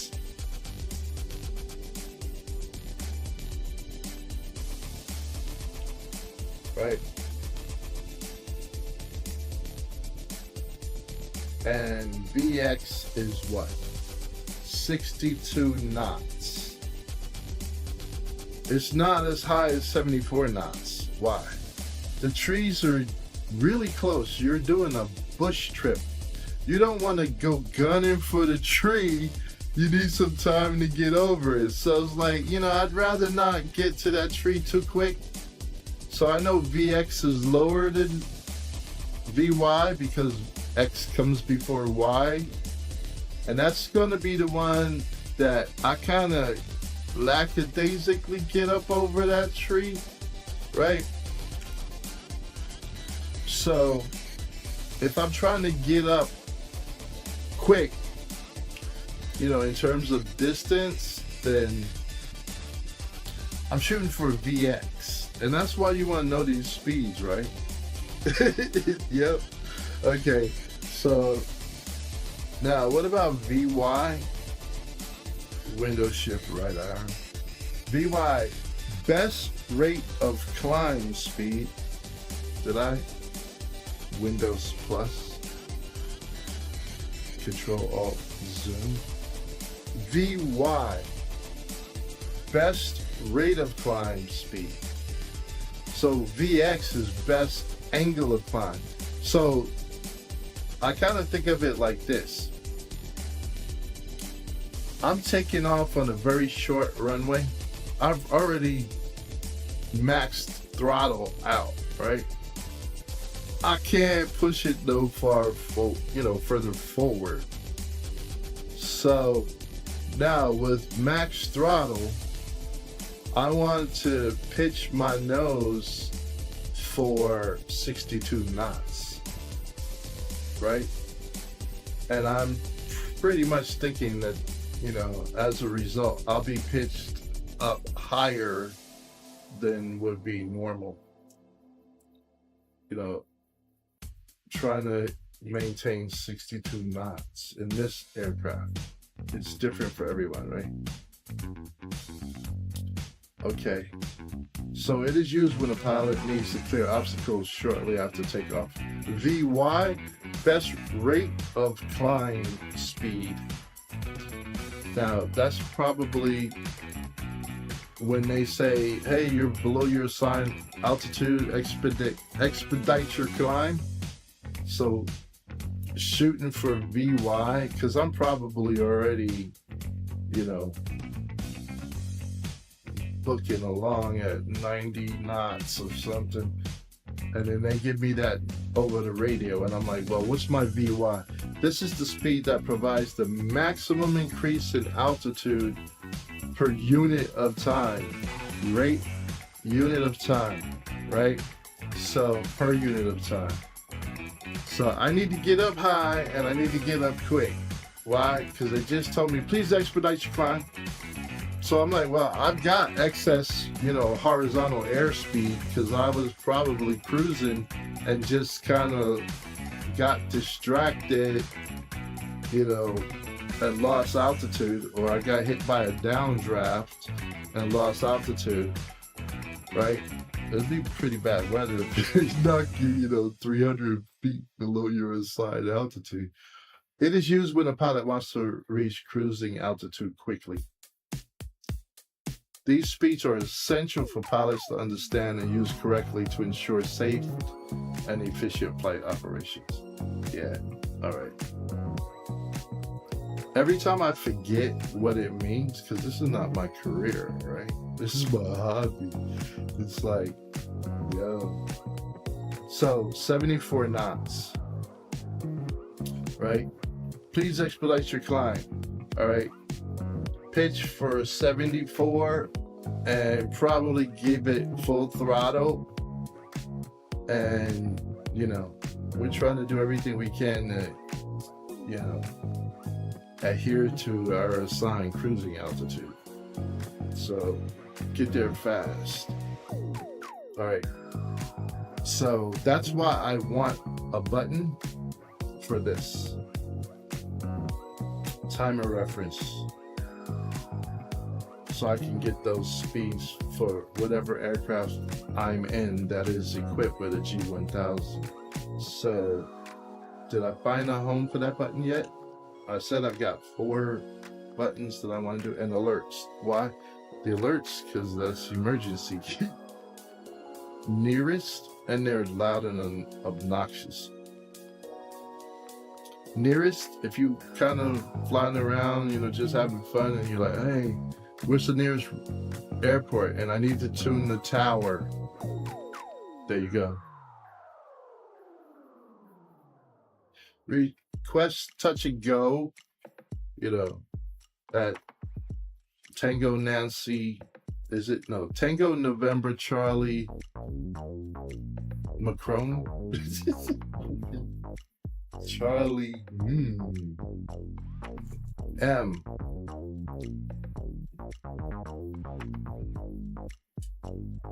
All right. In the NATO phonetic alphabet,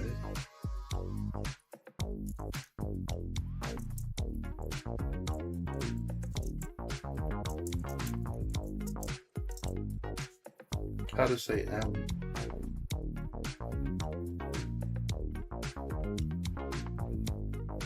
Mike. Tango November Charlie Mike, which is, I think that's Princess Juliana. And they have a RNAV approach. And Tango Nancy Charlie Echo has RNAV also. Can you do ILS into Tango November Charlie Mike? Good question. All right, so there's 4 buttons. 1, 2, 3.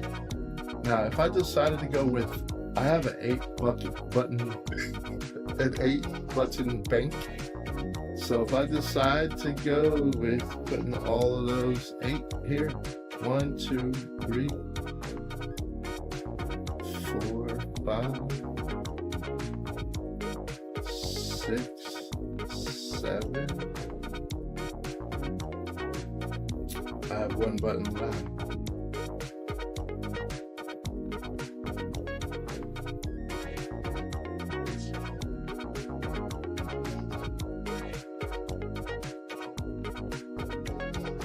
I need a button for the FMS click, right? To click and then handle my knobs. Yeah. That would be button 8.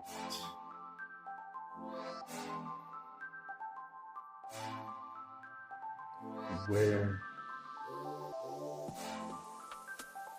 Yeah. That might be the first button I'll use. Where am I turning knobs at? I'm turning them right here. What's the easiest button that I can use for FMS? Might be this one. But let's look. is it possible that the 8th button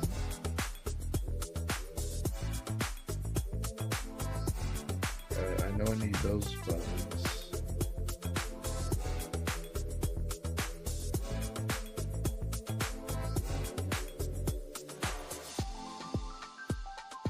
Yeah. I'm looking to make sure that there's like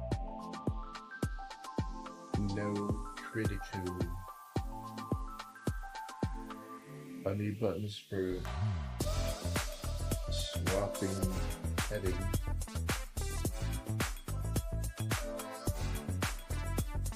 I mean, well, nav frequency and com frequency. I already know where I want to put those. Alright, there are 2 buttons that are important to me, however. The range button and the FMS button. Now I gotta think. Those 2 buttons probably go down here.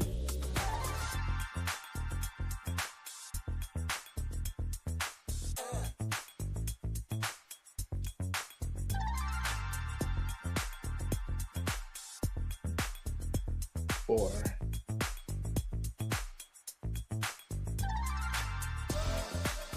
might wind up with buttons with multiple homes. Okay, that's cool. So I've learned how this works, but I do want to practice with the range button because I really don't know how it works. I know I can zoom this range, and I want to click to be able to switch into cursor mode. Wait, I think I would know looking at the top of the screen when I actually am successful clicking it. So far, not. Right mouse button. So right mouse button, I would suspect that would be consistent. And now if I try to drag side to side, I do have a cursor and up and down.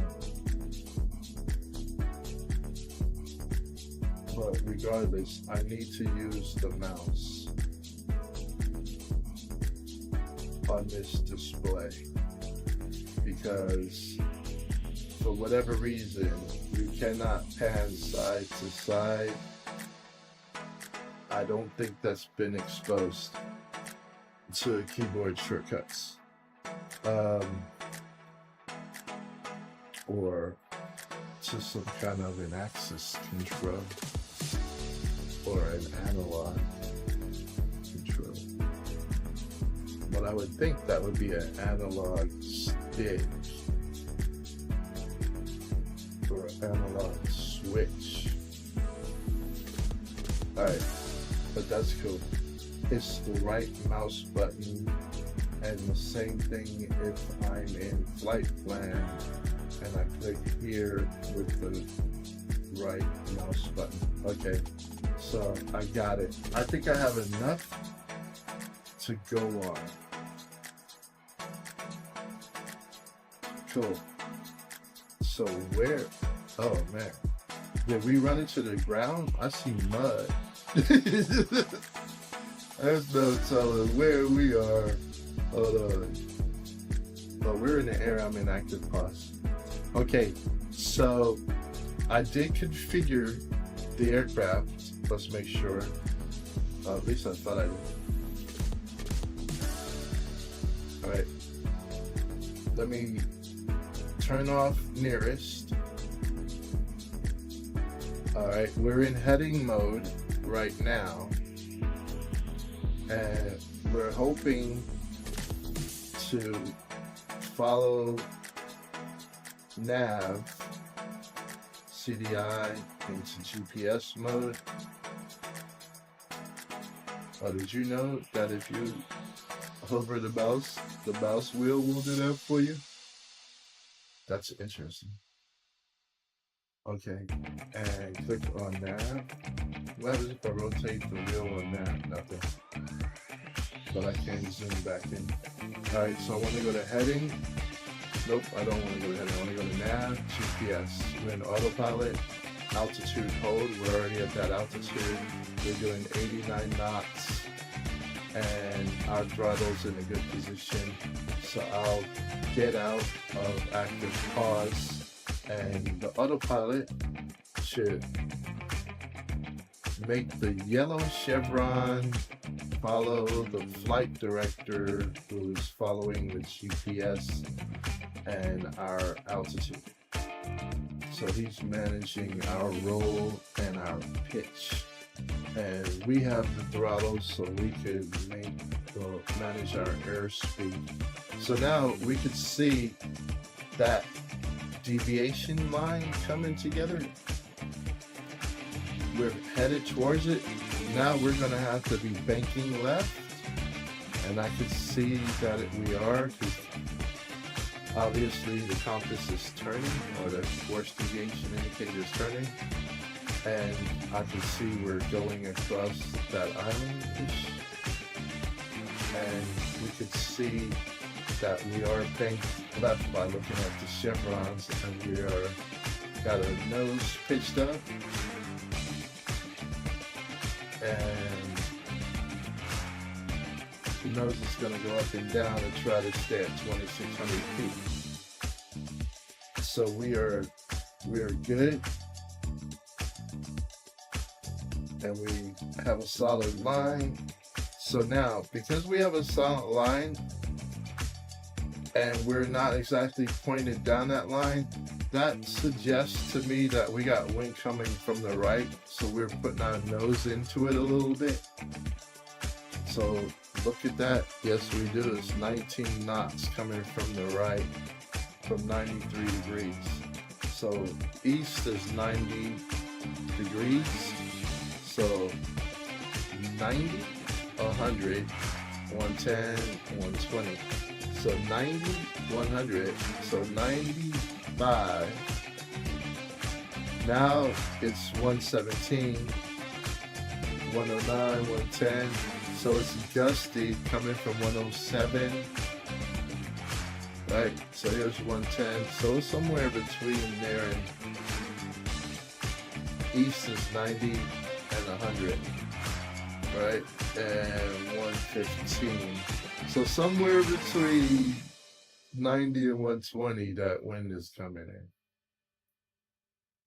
So we obviously have to, they call that crabbing into the wind, when you're not following your desired track, when your heading is more towards the wind, but that's to keep you on the desired track and keep that line from splitting apart again.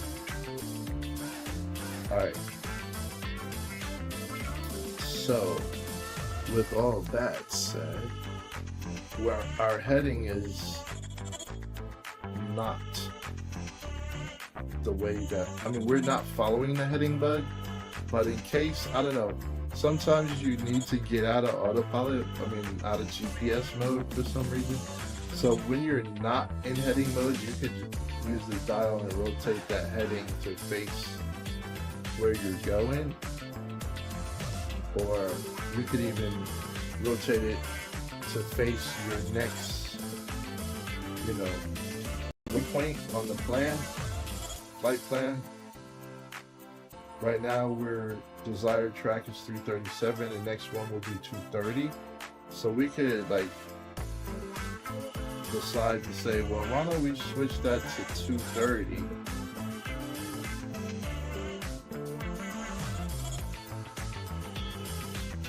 And we know which way our next, desired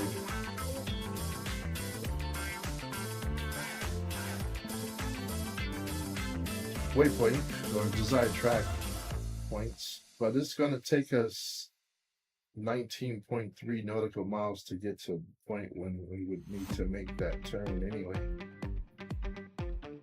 So 19 nautical miles before we actually have to turn to 230.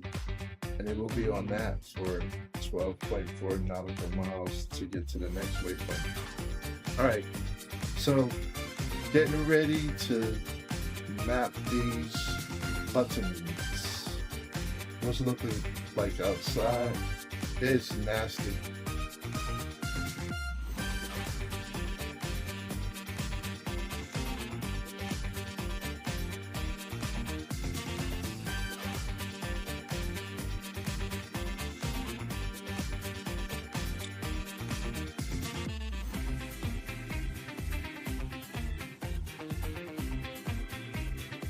All right.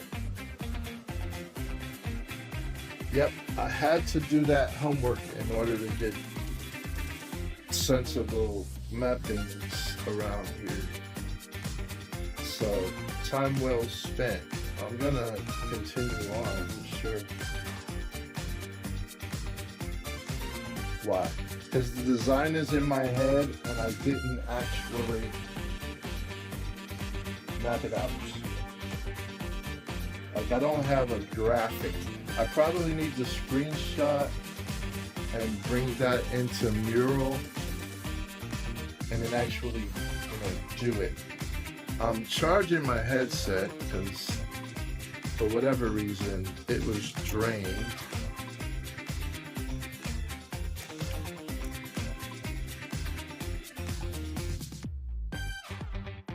It's 100% good. So now I have to move the cables. And I did see that there was an update screen, so I don't know how I lost charging, but I did. Alright, so we'll take this. Oh, that's not the cable. This one. I need to snake it back around to the link cable.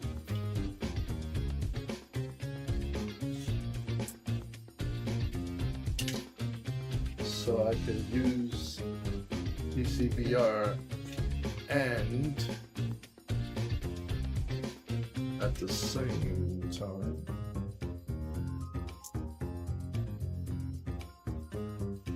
do I have enough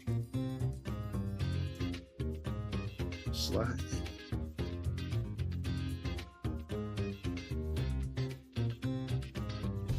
To make it back.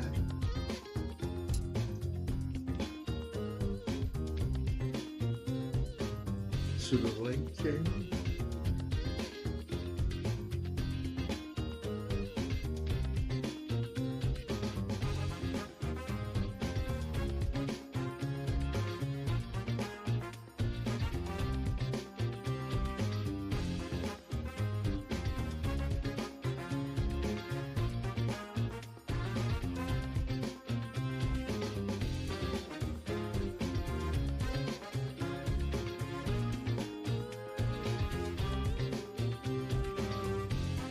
And plug the link cable in.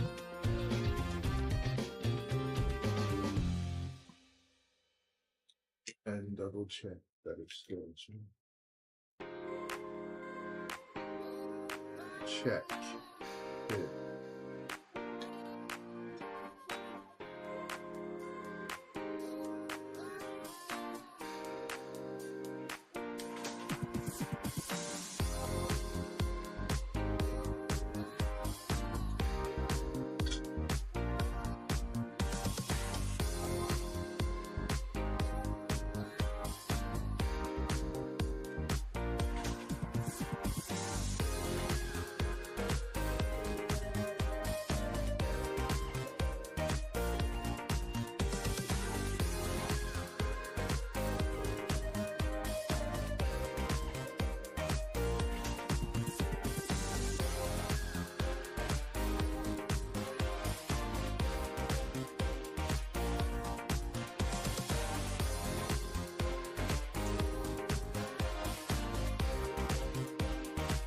I haven't reached for the tape in a while.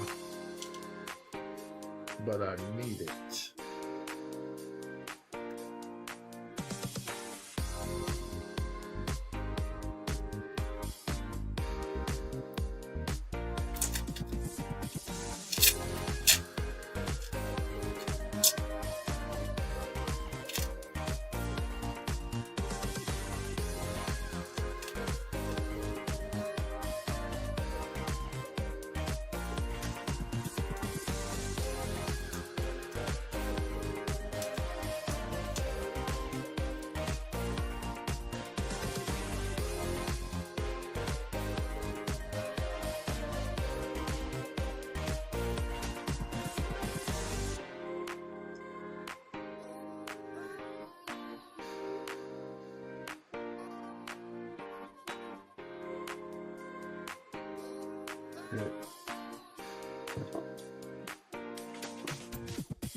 Man, I need some fan.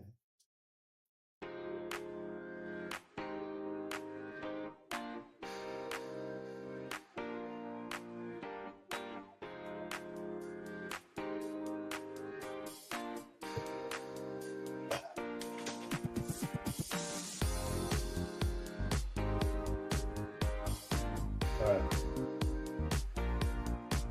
Oh, that's my feet on the rudder pedals.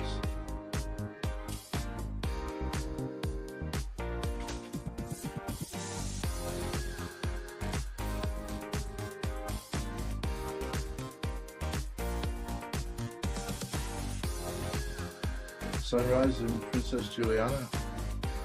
Okay, so where's my electronic flight bag?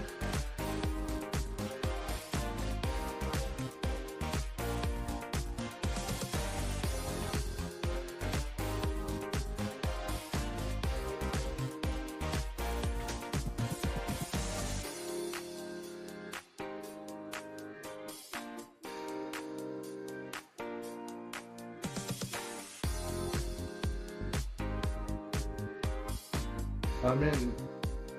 Am I zoomed in? Yeah.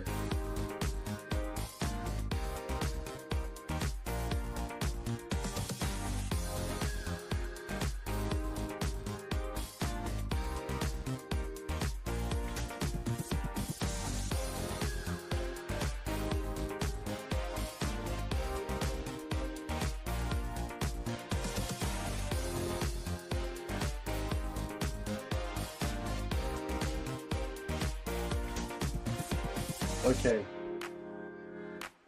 For the fun of it, disengage.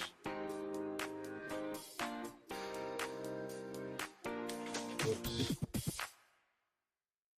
Whoops is something you don't want to be saying. Autopilot. Can I get out of autopilot?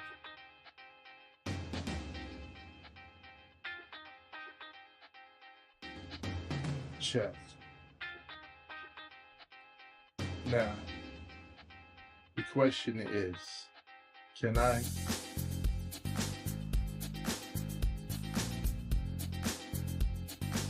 do I know where I'm at? No idea. I'm looking for a runway on that map.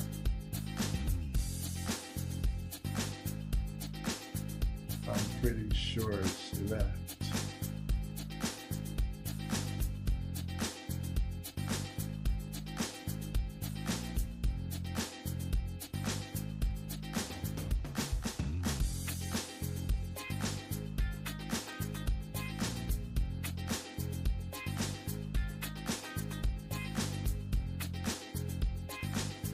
Okay, so what I wanted to look at was the ILS before I make my final decision. Altitude. Alright, so let's pause. And alright, we're gonna look at nearest.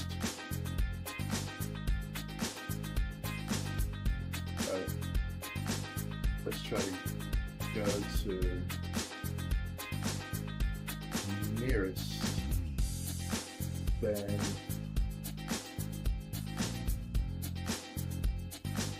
TQPF and TFFG and TNCM, and I believe we want TNC. So now, can we navigate that list? Right there, and then hit direct to, and then hit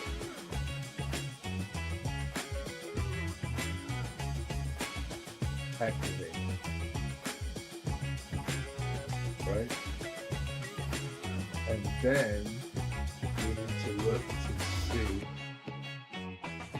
if we chose the right one. So we need to look at the range. Yes, we did. Okay, and we need to pick an approach. So procedure and select approach. This is in the way. So click and dismiss that. Alright. Now I want to scroll to select approach. Oh wait, let's say select the arrival first, see what that does. Enter. Now we need to change the range because, well, how else would we know? Alright, they won't let us change the range.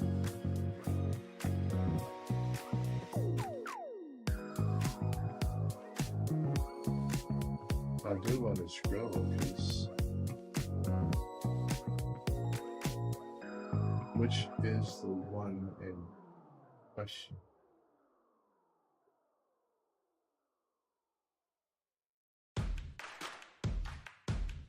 Based on where we are,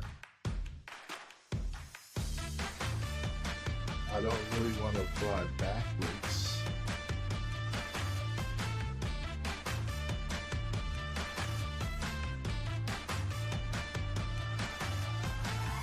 I'll take Gouda because that's the closest. So I will hit enter.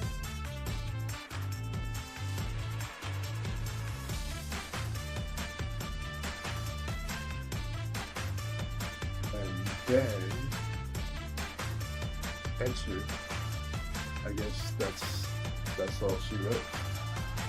And then that's a star approach.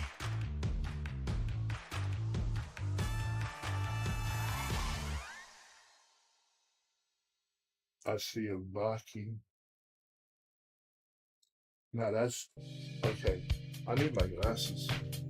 Why? Because I feel the eye strain. Okay, I can see, but I can't pan. Can I pan?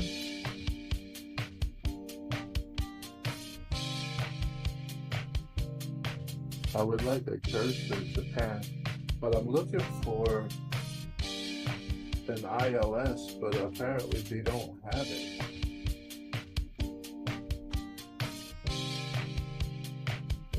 Visual 10, Visual VOR, DME, VOR, and RNAV GPS. There's no ILS landing. So I'll hit enter on RNAV GPS. And let's say vectors. See if they can get us better Atma. Maybe they'll give us Atma.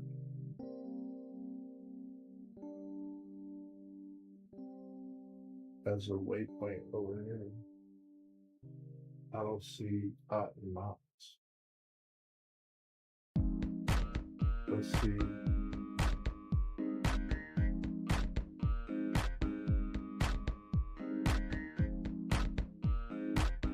then my initial approach fixed there. Let's just go ahead and select it. Enter. Okay. So now we want to activate that.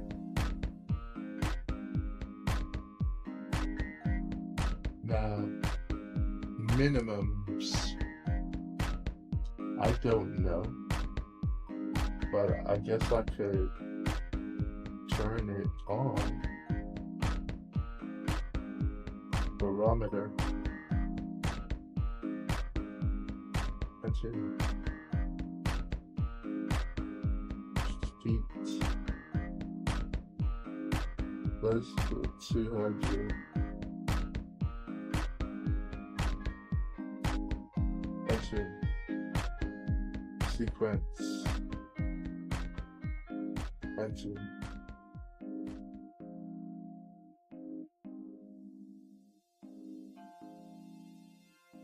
I don't know, what's this, load or activate?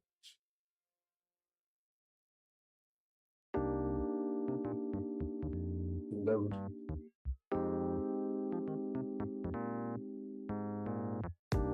It's not active then. Oh, you don't have to activate it apparently. Alright, so you're in this situation, you're like, well, okay, yeah, that's what I want to do. Right click. And then scroll to Automat, hit enter.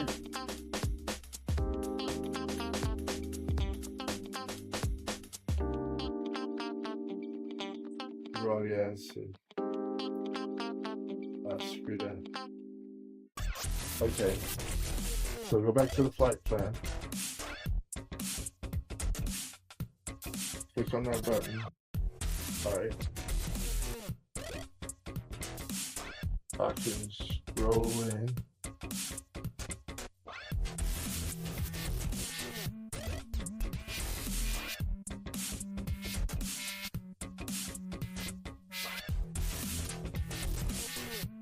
I want to activate Automat. Enter.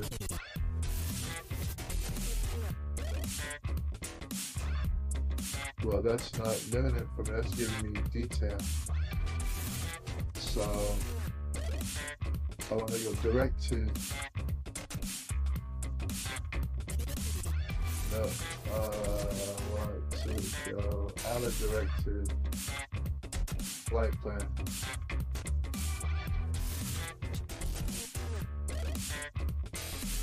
That's a good question.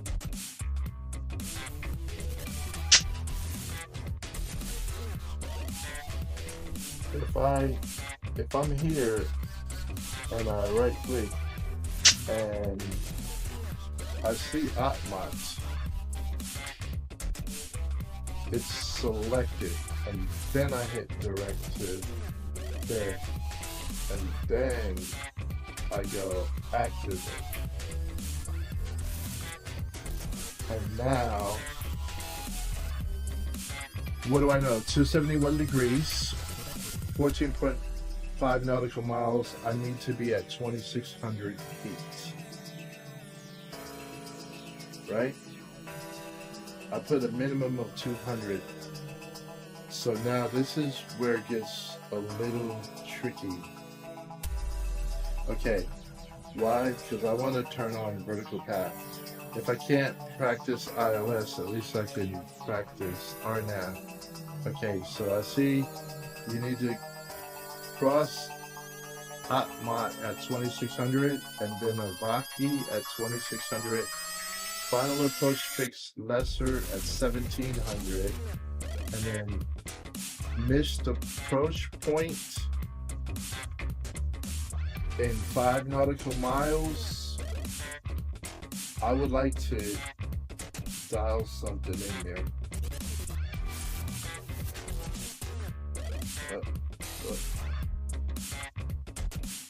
How do you go back? There.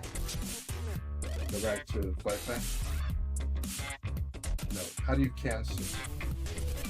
That was a mistake. I don't want this. Wow. Menu? Nope. No. What happens when you get somewhere you don't want to mess with it? Clear? There. Alright. I moved the wrong dial. Like, suppose I want to say I have to go mist at the mist approach point if at 400 feet. It might be somewhere between 400 and 600 feet, right?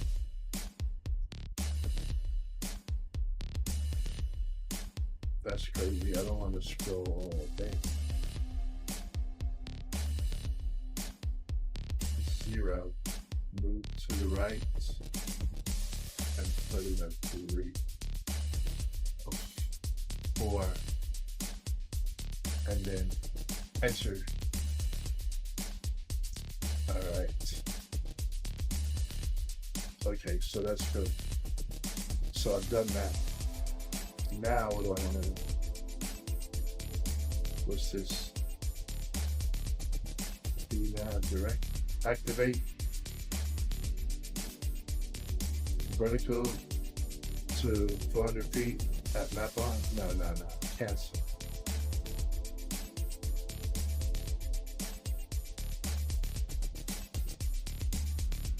Okay. So now, why? Because we have to keep this one active. Hot mods, right? So anyway, that tells me we can get out of here. I see what it is that we're trying to do. I'll leave that open. Okay, I can see that we're here, we're flying the Otmot, that we're going to turn and we're going to do all that.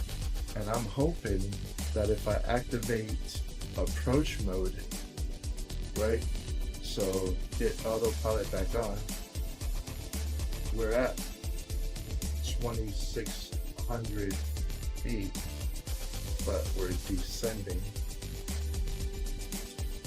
I want to do a vertical speed and nose it up, maybe 500 feet per minute to get back up to 2,600, which is the altitude we're supposed to cross our initial approach fix at. And then I want to arm vertical nav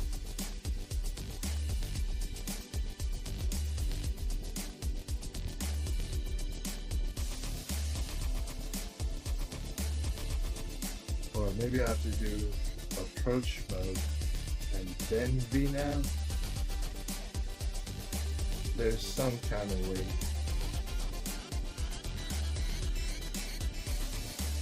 OBS has to be on.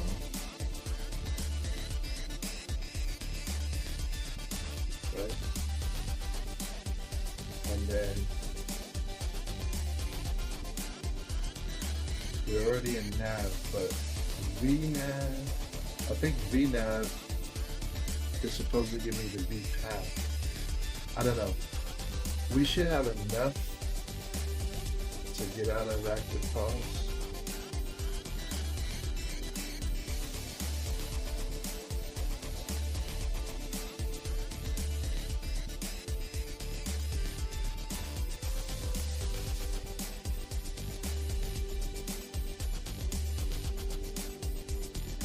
Alright, we're at 2,600 and we're in approach mode, right? And I thought I could hit VNav.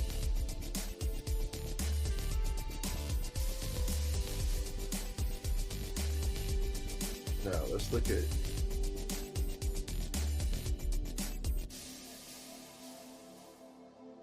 as long as we're maintaining I want to kind of pull us back airspeed wise. So then that's why you want to look at that reference. We only need to be doing 68 knots to glide, right?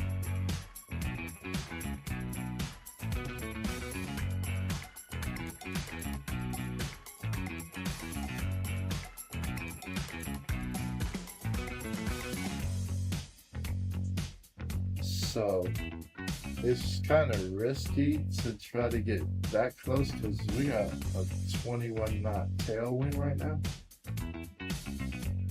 And we are going to be turning back into that wind at some point. Now, the other thing is on my map options, I would like to turn off next rad radar, but it's all green around the airport. We should be okay. Brady's last words.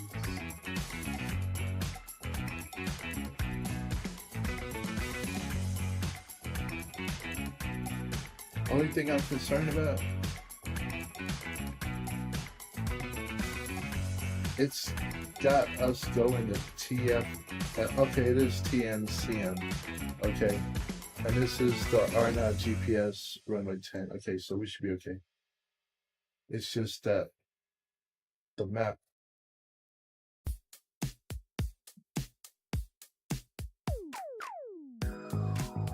Alright, let's turn flight plan off for a second. This line is so faint that I couldn't tell.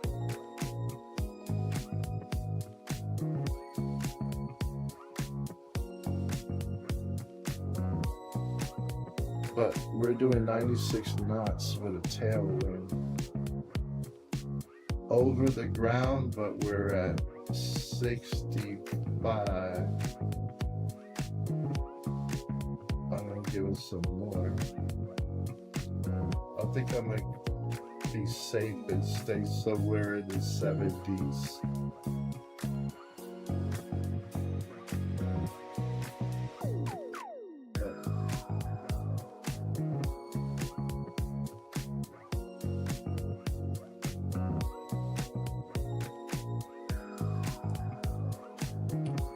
In case we're not paying attention when we turn into the wind, next thing you know, that 50 knots and dropping to stall speed. Now that would be interesting. They don't show us stall speed, do they? They show us glide. VR is 55, so we know stall is below 55. I think it's around 48. And the only way I've been able to tell is to look here.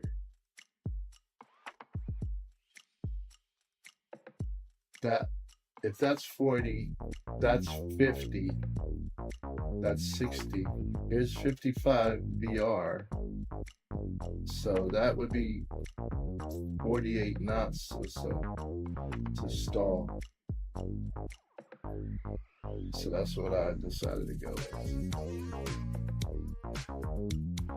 as my thought for what's the stall speed.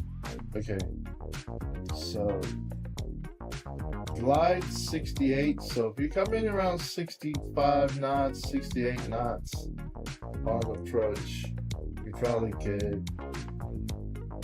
And then you can pull throttle out when you're over the threshold of the runway. Okay, so I'd like to dismiss that. But can you just, if I hit flight plan closes it anyway. Alright. So where are we? Okay, so that's when I'm like, well, now I can see how you might want to have this button layout and set. Right? I don't know that we can zoom that map, but maybe we can. Yeah, we can.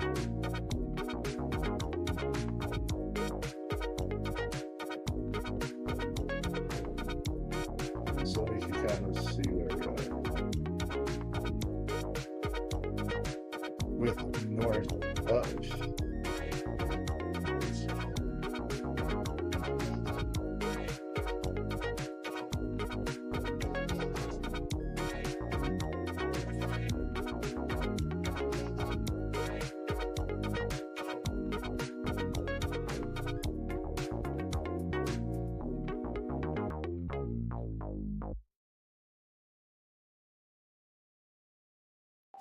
Two miles before we have to make that left-hand turn.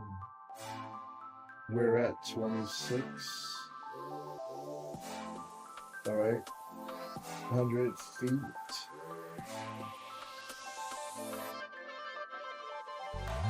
But I'm surprised I'm not able to get the V-path to turn on.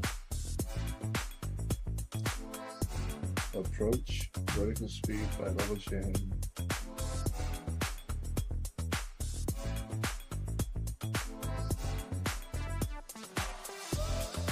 Or do I have to be in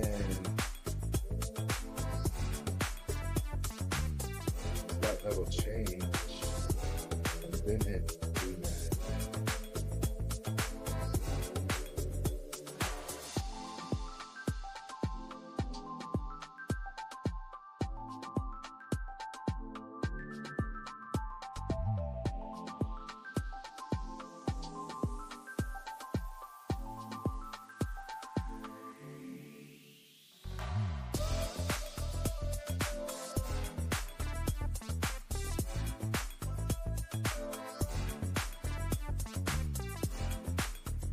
I don't see how they hit that button and how they do what I want.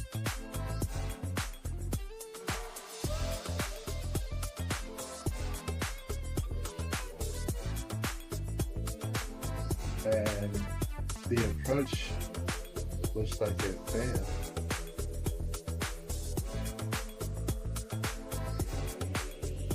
Okay, so I'm gonna back it up.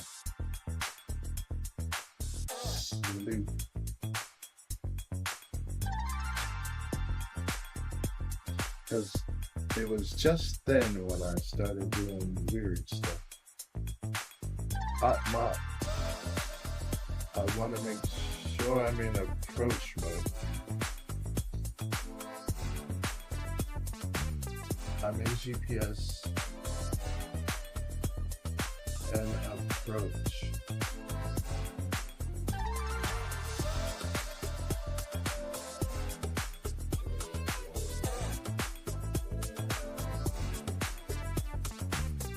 And past it again.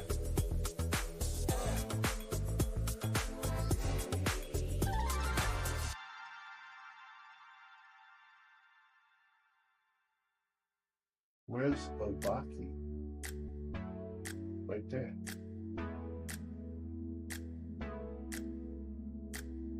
Something ain't working.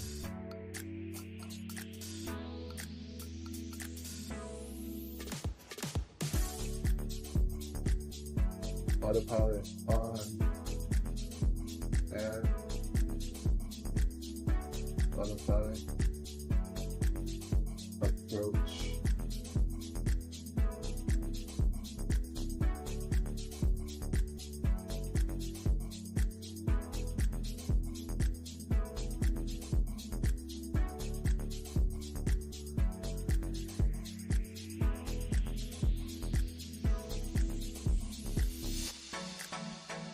Alright, so now I can see why you might want your heading up. Because right now,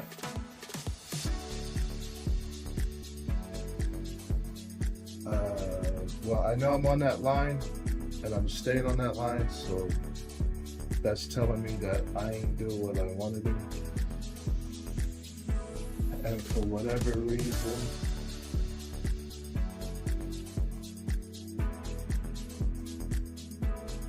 I'm already past top of descent.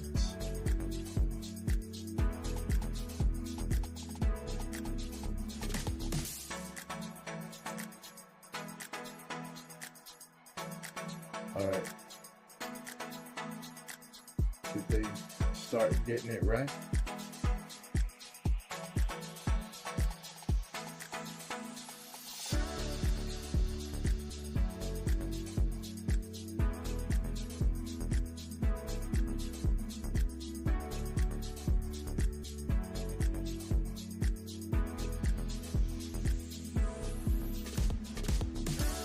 There might be a conflict. OBS 27 to mod initial approach fix. 0.4 nautical miles.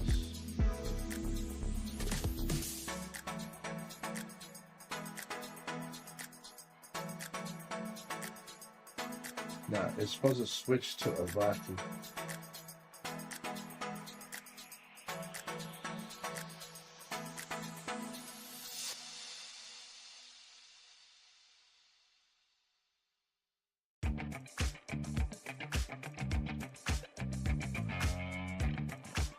But it didn't even register.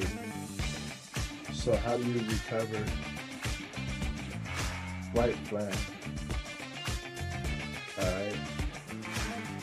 Move the knob. Hit enter. I can't activate it over here.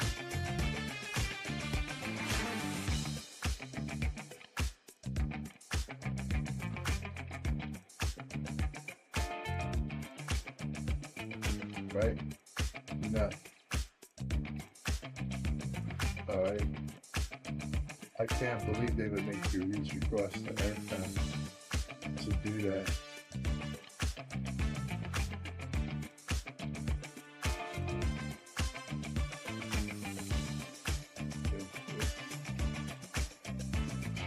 Row.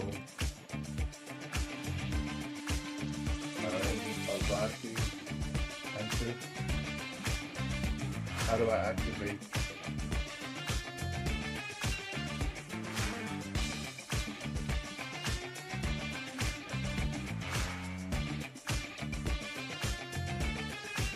Alright, the flight plan. No. Hit the button. Scroll. Direct to enter.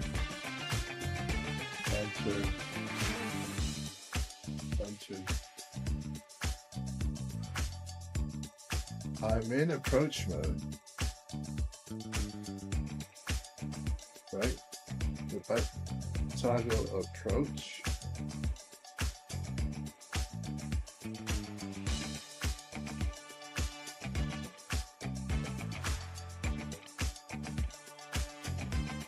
okay, so now I just pitched for Earth. And we're technically not in autopilot anymore.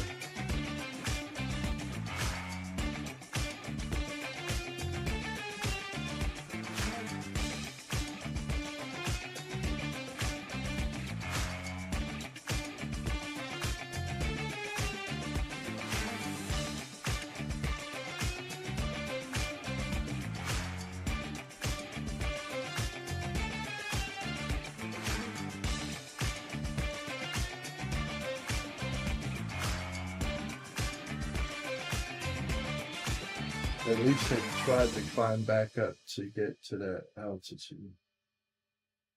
And it looks like it's trying to get onto the rocky path. But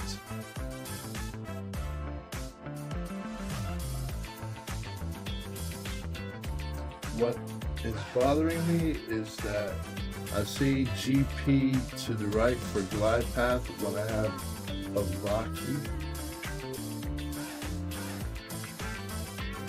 Alright, I'm at 2600 altitude hold, so I think maybe I need to dial the altitude down to, let's say I moved it down to 400, and now VPath came on. So VPath was like, well, can't help you, bro. I can't do anything if your altitude bug is set for the same altitude as the initial approach fix. Or, yeah, I think it was 2600. But if you put it at your minimum altitude, then VPath came on. VPath.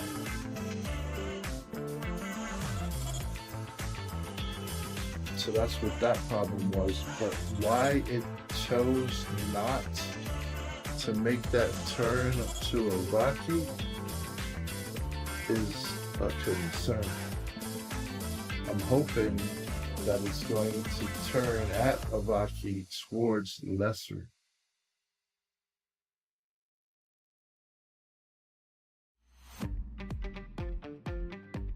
And then I think I'm just going to bug 200 feet on my altitude.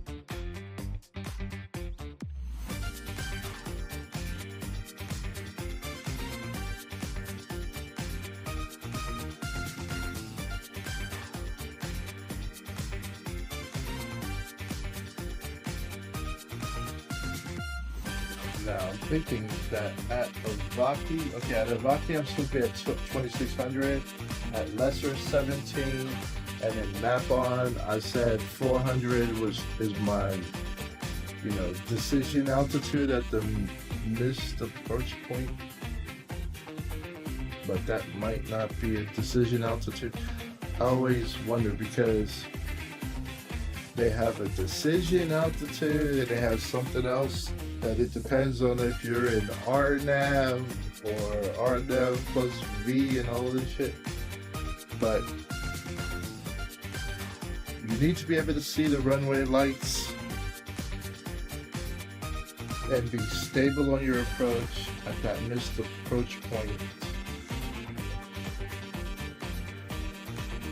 Or you gotta go missed.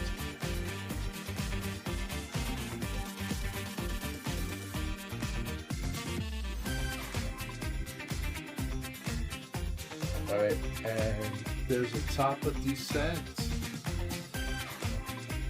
I don't see any bottom of descent on the current track, but we need to start descending from Avaki to the final approach fix. When we get there, top of descent. And then if I wanted to see bottom of descent, can we see? We want to reach the bottom of descent, I think, for Lesser for that 1700 feet mark. Alright, so if I click that and get the cursor, alright.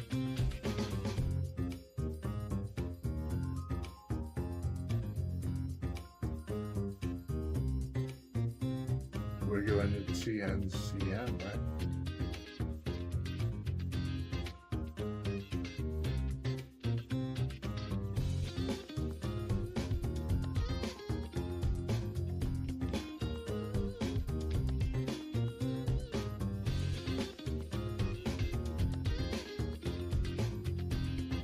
Alright, we should see a turn coming up.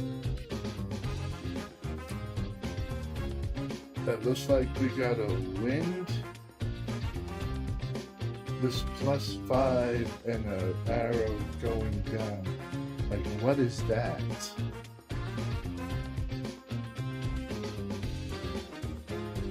That's a big question.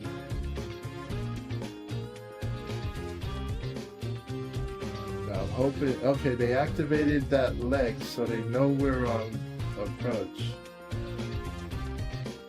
Finally. So we should be turning.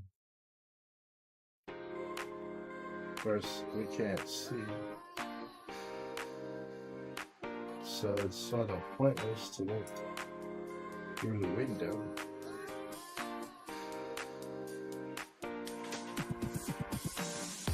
But we are headed towards land, and our altitude is only dropping. We got 4 nautical miles to get down to 1700, and we're on VPAP. So I'm gonna pull throttle to give them a chance. But they say that we're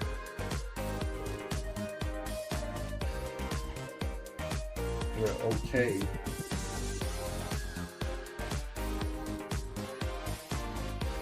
Alright, I don't want to be doing less than 65 knots though. So we should be around 65 stable.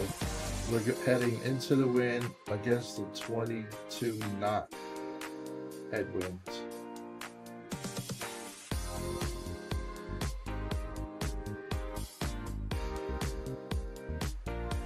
Now we're in VPAP, but I don't see that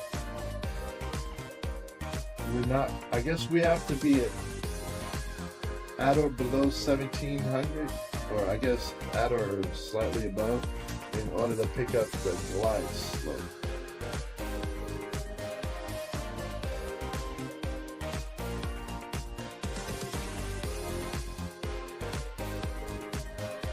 So I'm waiting to see this come alive. This section, right? They're saying our target is 150 in that pink area. And it says that this will be coming down eventually. We're at 75. Now, where are we in relation to lesser? Okay, we're not there yet. So I think we have a shot at making it.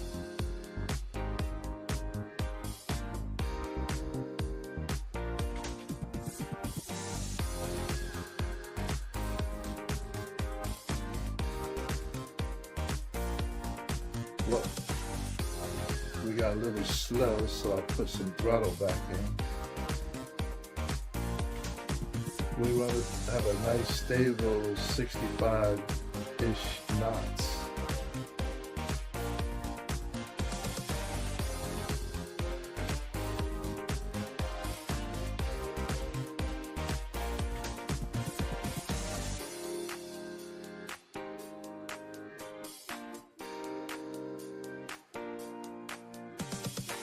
Alright, here's the diamond.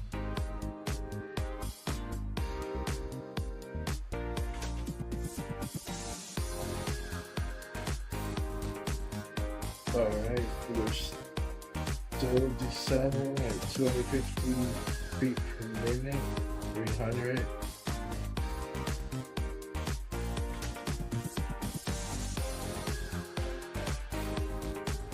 Can we see anything? Yeah, I can see lights. Alright, we're going to be crossing lesser. So we picked up that diamond when we got close to 1700.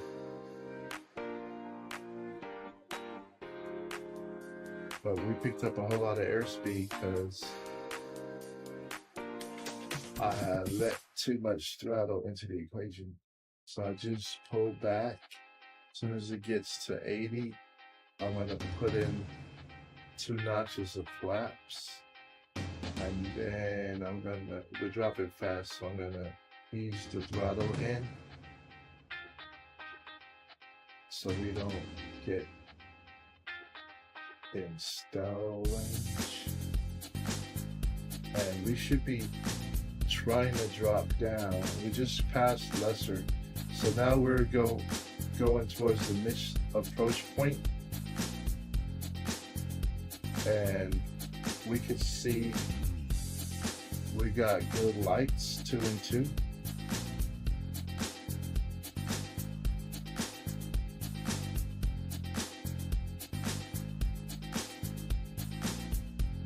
apparently I can't change the view.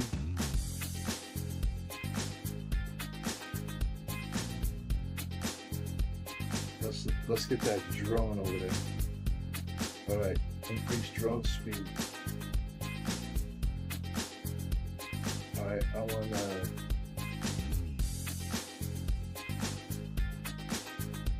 We're high, but that's the drone is high.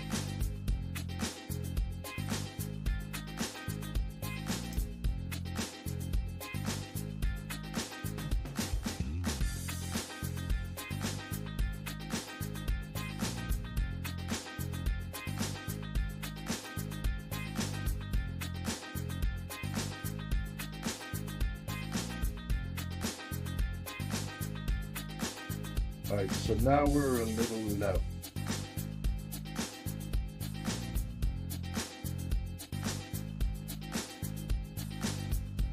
All right, we're still doing 65 knots. We haven't reached the missed approach point yet.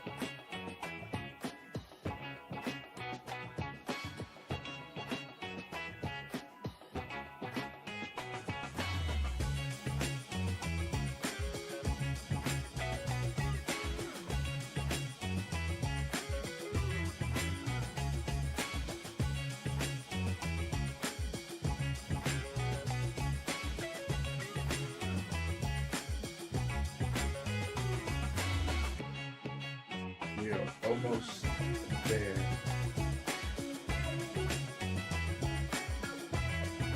I don't like this thing.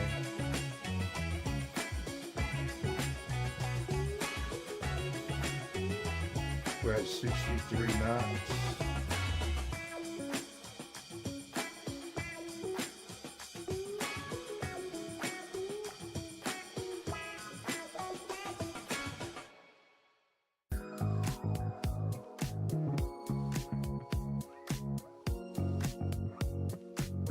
Alright, we're getting to the missed approach point right now. Okay. I'm not going to suspend.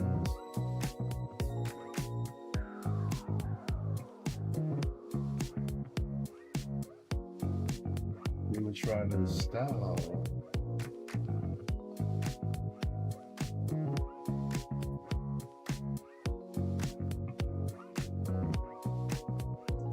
We're at 520 feet. And the wind is gusting in our face.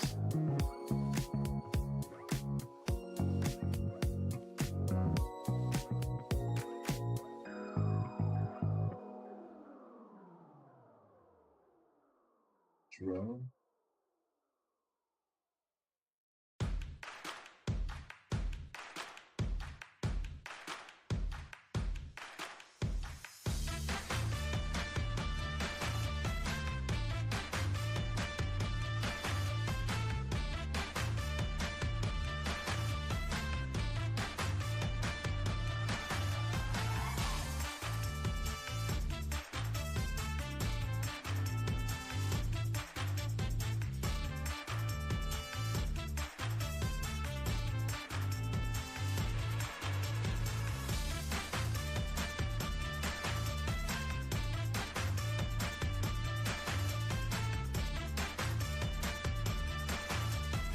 Can't get the drone camera to behave.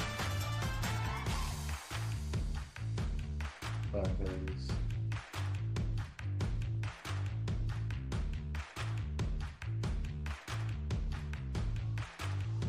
so where's the airplane?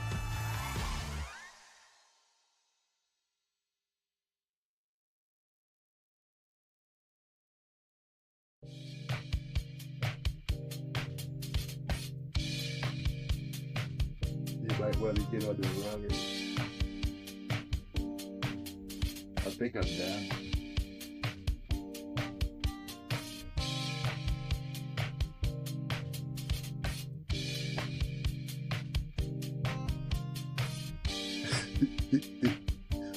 I was goofing off. I was trying to get a shot coming in with the drone.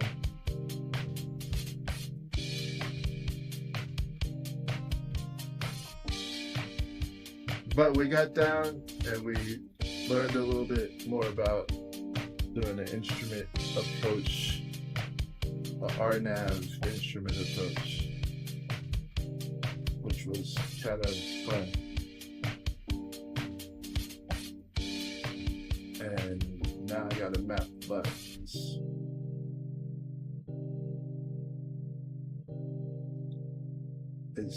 Are the buttons currently working now? I didn't stop at the whole chart. All right, I will talk to ground.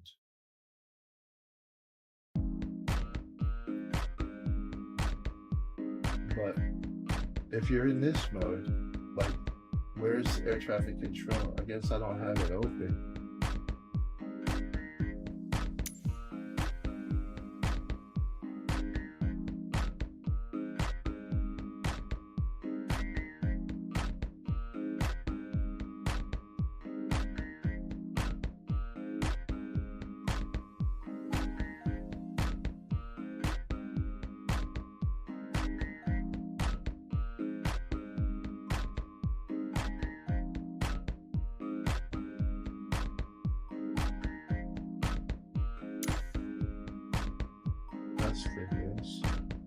If air traffic window were open, then I would be talking to ATC right now.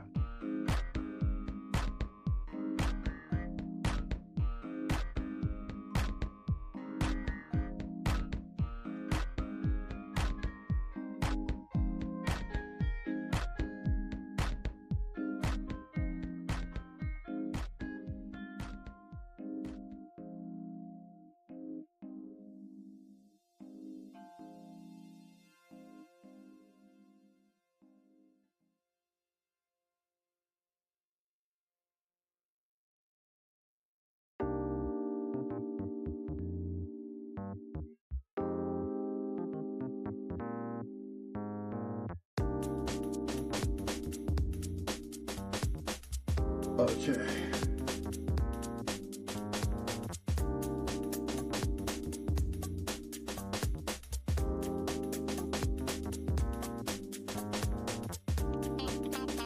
No, I find that interesting.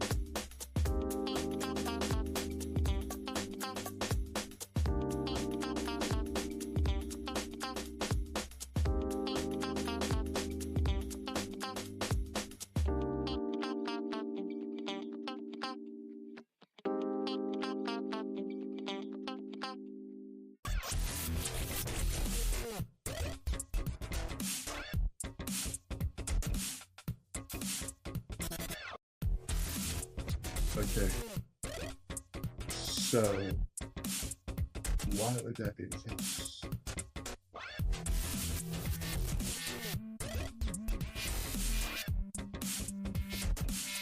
Man, everything says stream.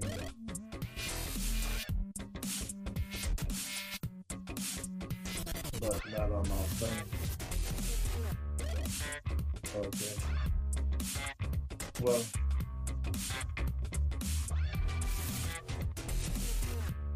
what was I saying?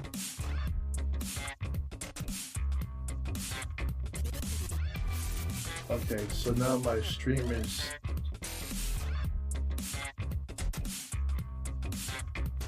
what?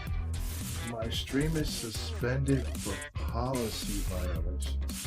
What did I do, YouTube?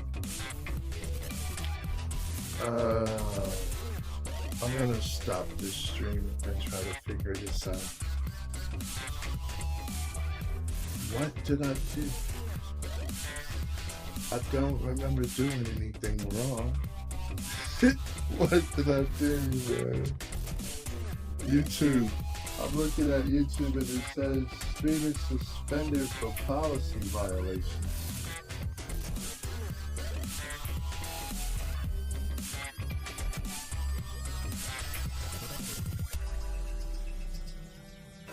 It's like, no matter what you try, man, I try everything I can do to adhere to the guidelines. And then they keep fucking with me.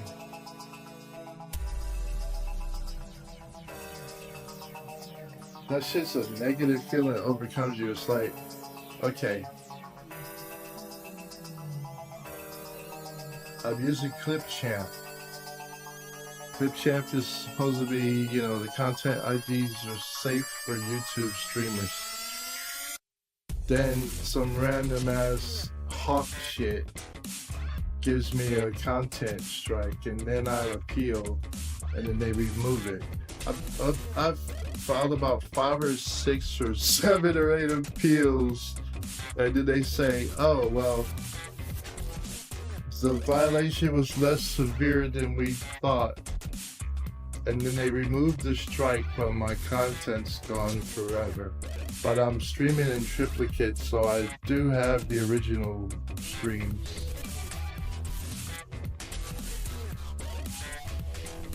And I'm not adding to the playlist because I got tired of going through this shit. It's like I just let the same 6 songs or whatever it is, 8 songs, repeat and repeat all day long. Why? Because I already fought those battles. So I wish that Microsoft and Storybook would allow you to submit your YouTube channel ID so that you could be permanently allowed to use the Clipchamp library without having to suffer information loss at the whims of an algorithm.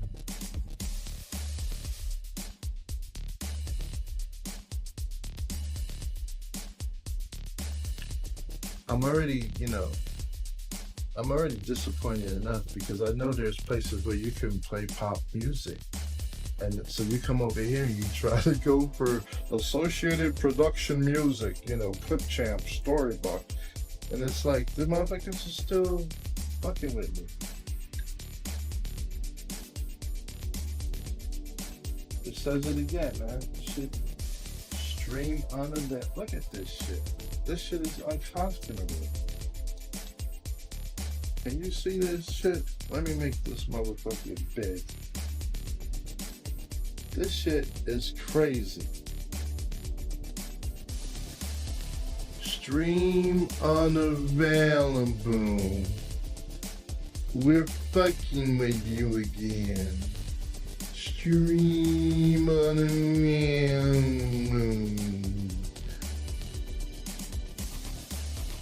I'm not slamming my phone, but that was a fucking feeling that came to me. I'm like, you guys ain't fucking up $1,000 phone.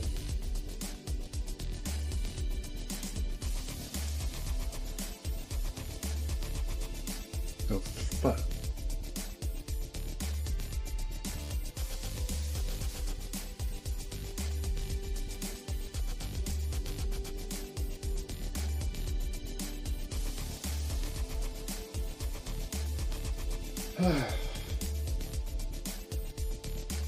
The headache is real. This shit came out of nowhere. I need some water. I take the coffee. I looked over at my phone. I was like, okay, I'm getting ready to actually, you know, I just put the airplane on the freaking tarmac. And I'm like, okay, I know I've thought through, I've played with the buttons, I've actually flown it. I had in my head what buttons I'm pressing. And I'm like, okay, let me start mapping these. I looked at the clock and I was like, okay, it's 6 o'clock in the morning. I'm like, it's okay, I can keep going. Right? And then I got stream unavailable, stream suspended for policy violations. What the fuck? What did I do? There's no...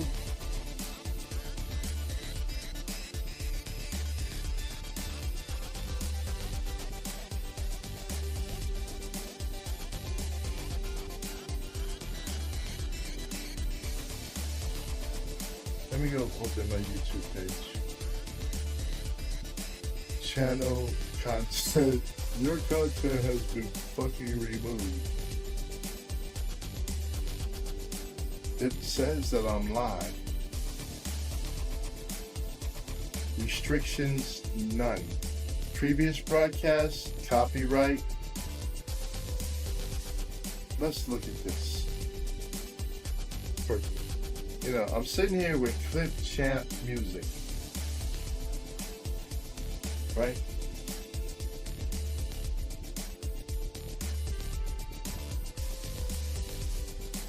Clip Champ, designer, well, this shit says it's Clip Champ somewhere, okay? I lost my mind now. Okay.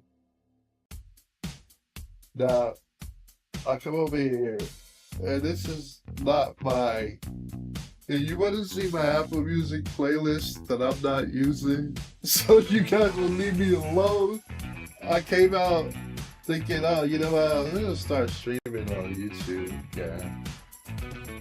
Alright, so I'm sitting there looking at a bunch of unknown artists. Like, you can go actually figure out who they are. But this is all, see this story, S-T-O-R-B? All of this, story B.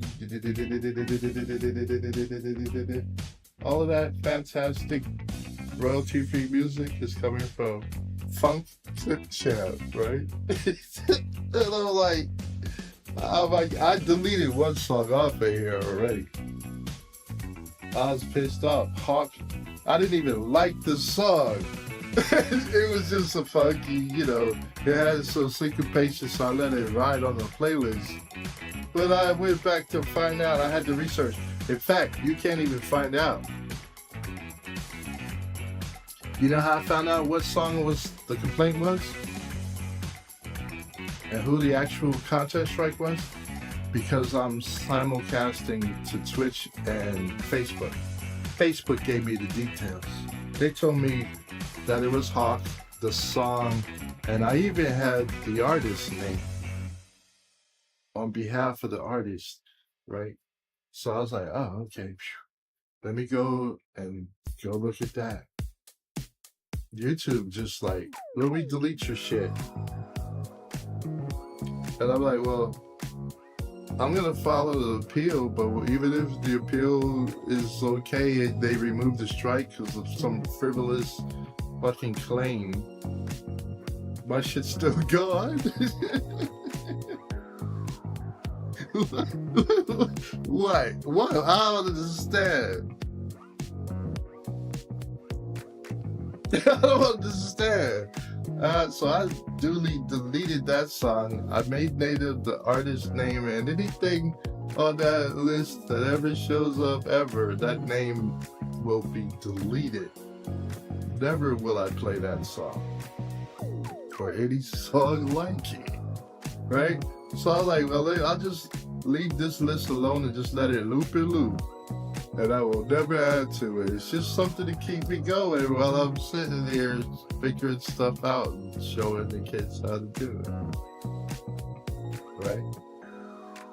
I'm like, man, I don't want to. I'll just go back to where I came from. Which probably would make them happy. And that's probably why I get these crazy claims. Right? So I'm tripping, man. I'm like, well, why me, man? What the fuck did I do to y'all? Shit, ain't do nothing. Oh, man. So, channel content. So if you look, all of that stuff, I had to fight the ones that they complained. All of that. All of these, I had the emails, I had to go through that. That's time off my schedule, right? Oh, I gotta go research this. Oh, now I gotta go to Clip Champ. I gotta double check the song. Yep, okay, that's okay. Now I gotta send an email to YouTube. Okay, now I can't stream when they do this for 24 hours, right? So they're basically knocking me out. And then send me some sorry ass email about, oh, it's not as serious as we initially thought. But your shit's gone and you weren't able to stream for 24 hours. Like, where in the fucking, what universe is that shit fair in? If you know, they need to put the onus on the motherfucking, the guy that's accusing your ass, right? Who? Now, I'm not even going as far as, on behalf of, no, I'm talking about YouTube. They need to say, okay, Clipchamp, they're using this library, right, of royalty-free music, and they told all of the, content creators, hey, come and use this shit, you can use it, right? And I'm like, okay, are you telling me that the algorithm, if they got an algorithm that can go and detect the digital fingerprint of the fucking song, are you telling me that y'all can't go and walk the Clipchamp library and go ahead and fucking okay that shit and whitelist it for the library and any users that want to use it? Like, I'm sure Storyblock is managing their library. They don't have, time to all of the millions of YouTube users that might want to use the library. They can't process all that shit and whitelist everybody, right? But there is a finite number of songs in their library that YouTube is likely seeing over and over again. So why the fuck can't they go and say, all right, these are royalty-free Clipchamp, library songs. If we hear that, ignore it. It's whitelisted for everybody. And you won't be blocking people for 24 hours. And deleting their fucking work. Larry and Serge, you motherfuckers, get your shit together, man. What the fuck? Everybody's trying. Right? Microsoft's trying. Content creators are trying. You motherfuckers ain't trying. Fuck that, man. I'm done for today. What? I hate motherfucking YouTube, man. Seriously, we need a fucking alternative replacement. These motherfuckers, I swear, everything they touch, I swear, I hope Microsoft and Elon get their shit together. Meta, everybody. Y'all need to clobber any fucking AI that comes out of Google. Don't use it! The most evil shit on planet Earth. Anything from Google. That's how I fucking feel. Now, I probably violated the policy because I told the truth. I don't even know what to close. I'm fucking not happy. YouTube's